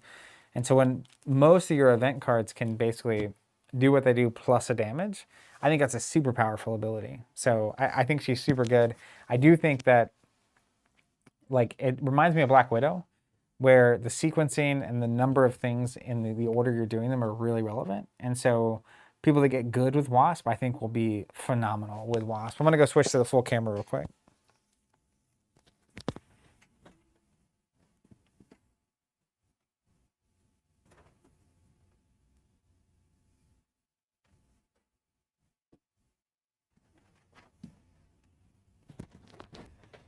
David Whitfield, you make a good point, saying tough to beat Ultron if you're not playing leadership or justice. The van, you need the van, that's justice, or just having allies, a bunch of allies to block with. That makes a lot of sense. So I think another way to beat Ultron is just to burn him down fast, which is why aggression can work. I don't necessarily, I think she's making totally good use out of aggression. I really like Moment of Triumph with her pinpoint strike.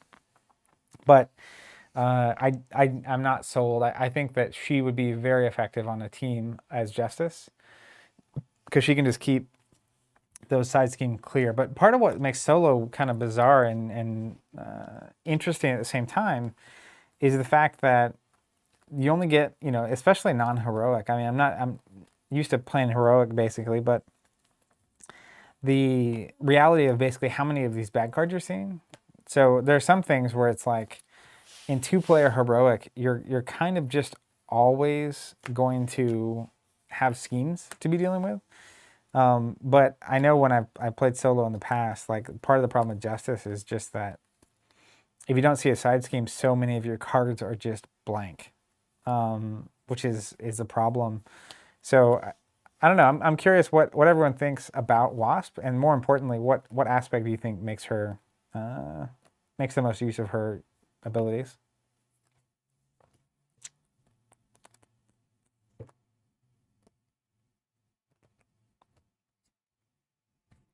It was also something else to revisit Ultron. I forget how frustrating he is. He's good. He's a great villain. I think he's actually incredibly designed. It's cool. It's really good that he's in the core set. Northern Lights saying protection solo Wasp is really strong. All right.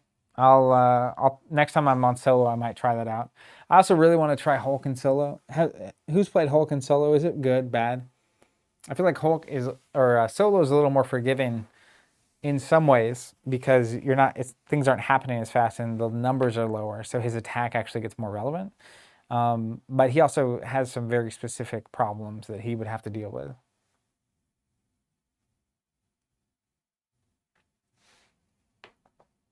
Chris saying he solos Hulk. Seems like it's good. Retro Daniel saying thinks Wasp is fun, but doesn't necessarily make sense thematically. Thinks they basically forced her into the Ant-Man mold. So what makes her not thematic to you? Thomas saying he hopes the roads are better tomorrow for Steven, but appreciates me being here. I'm happy to be here, man. Paul saying a lot of people online are talking about her with aggression being ideal.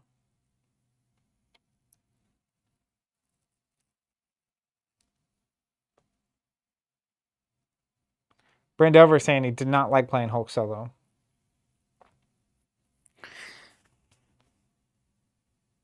Amon, I don't have time. I want to get out of here before the traffic and everything gets too bad. Maybe next time.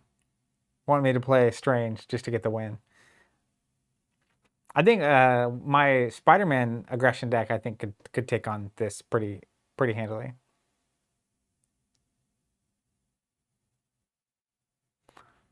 Paul saying Hulk solo is really fun, but a huge gamble. You have to really push for those big Hulk smash turns to win before the villain threats out. That makes sense. Robert saying this was a great stream. Thanks for doing it. Of course, happy to be here. Glad you enjoyed it. David, again, happy to be here. And we'll stay safe, and I'll make sure all that's good. Well, hey, I'm gonna click some buttons and get this thing ready to go. Let me get the right one. I think that's it. Well, thanks for being here. If you saw me talking about that archive box, it's on the website. Sign up for the wait list. We'll get it back in stock as soon as we can. Huge shout out to everyone who's been buying the cosmic components from us. We're working as fast as we can to get those holiday tokens and spider tokens back in stock. And of course, to all our champion subscribers and our content members, huge shout out to you. Everything we're doing with the 4 days a week of content, which is amazing to get to do wouldn't be possible without all of you and your support and your encouragement and you being here. So appreciate it. Stay safe out there, and I'll be back tomorrow with Flesh and Blood. Hopefully Steven's here. If not, things could get spicy. So we'll see you there. Stay safe. And I'm out of here.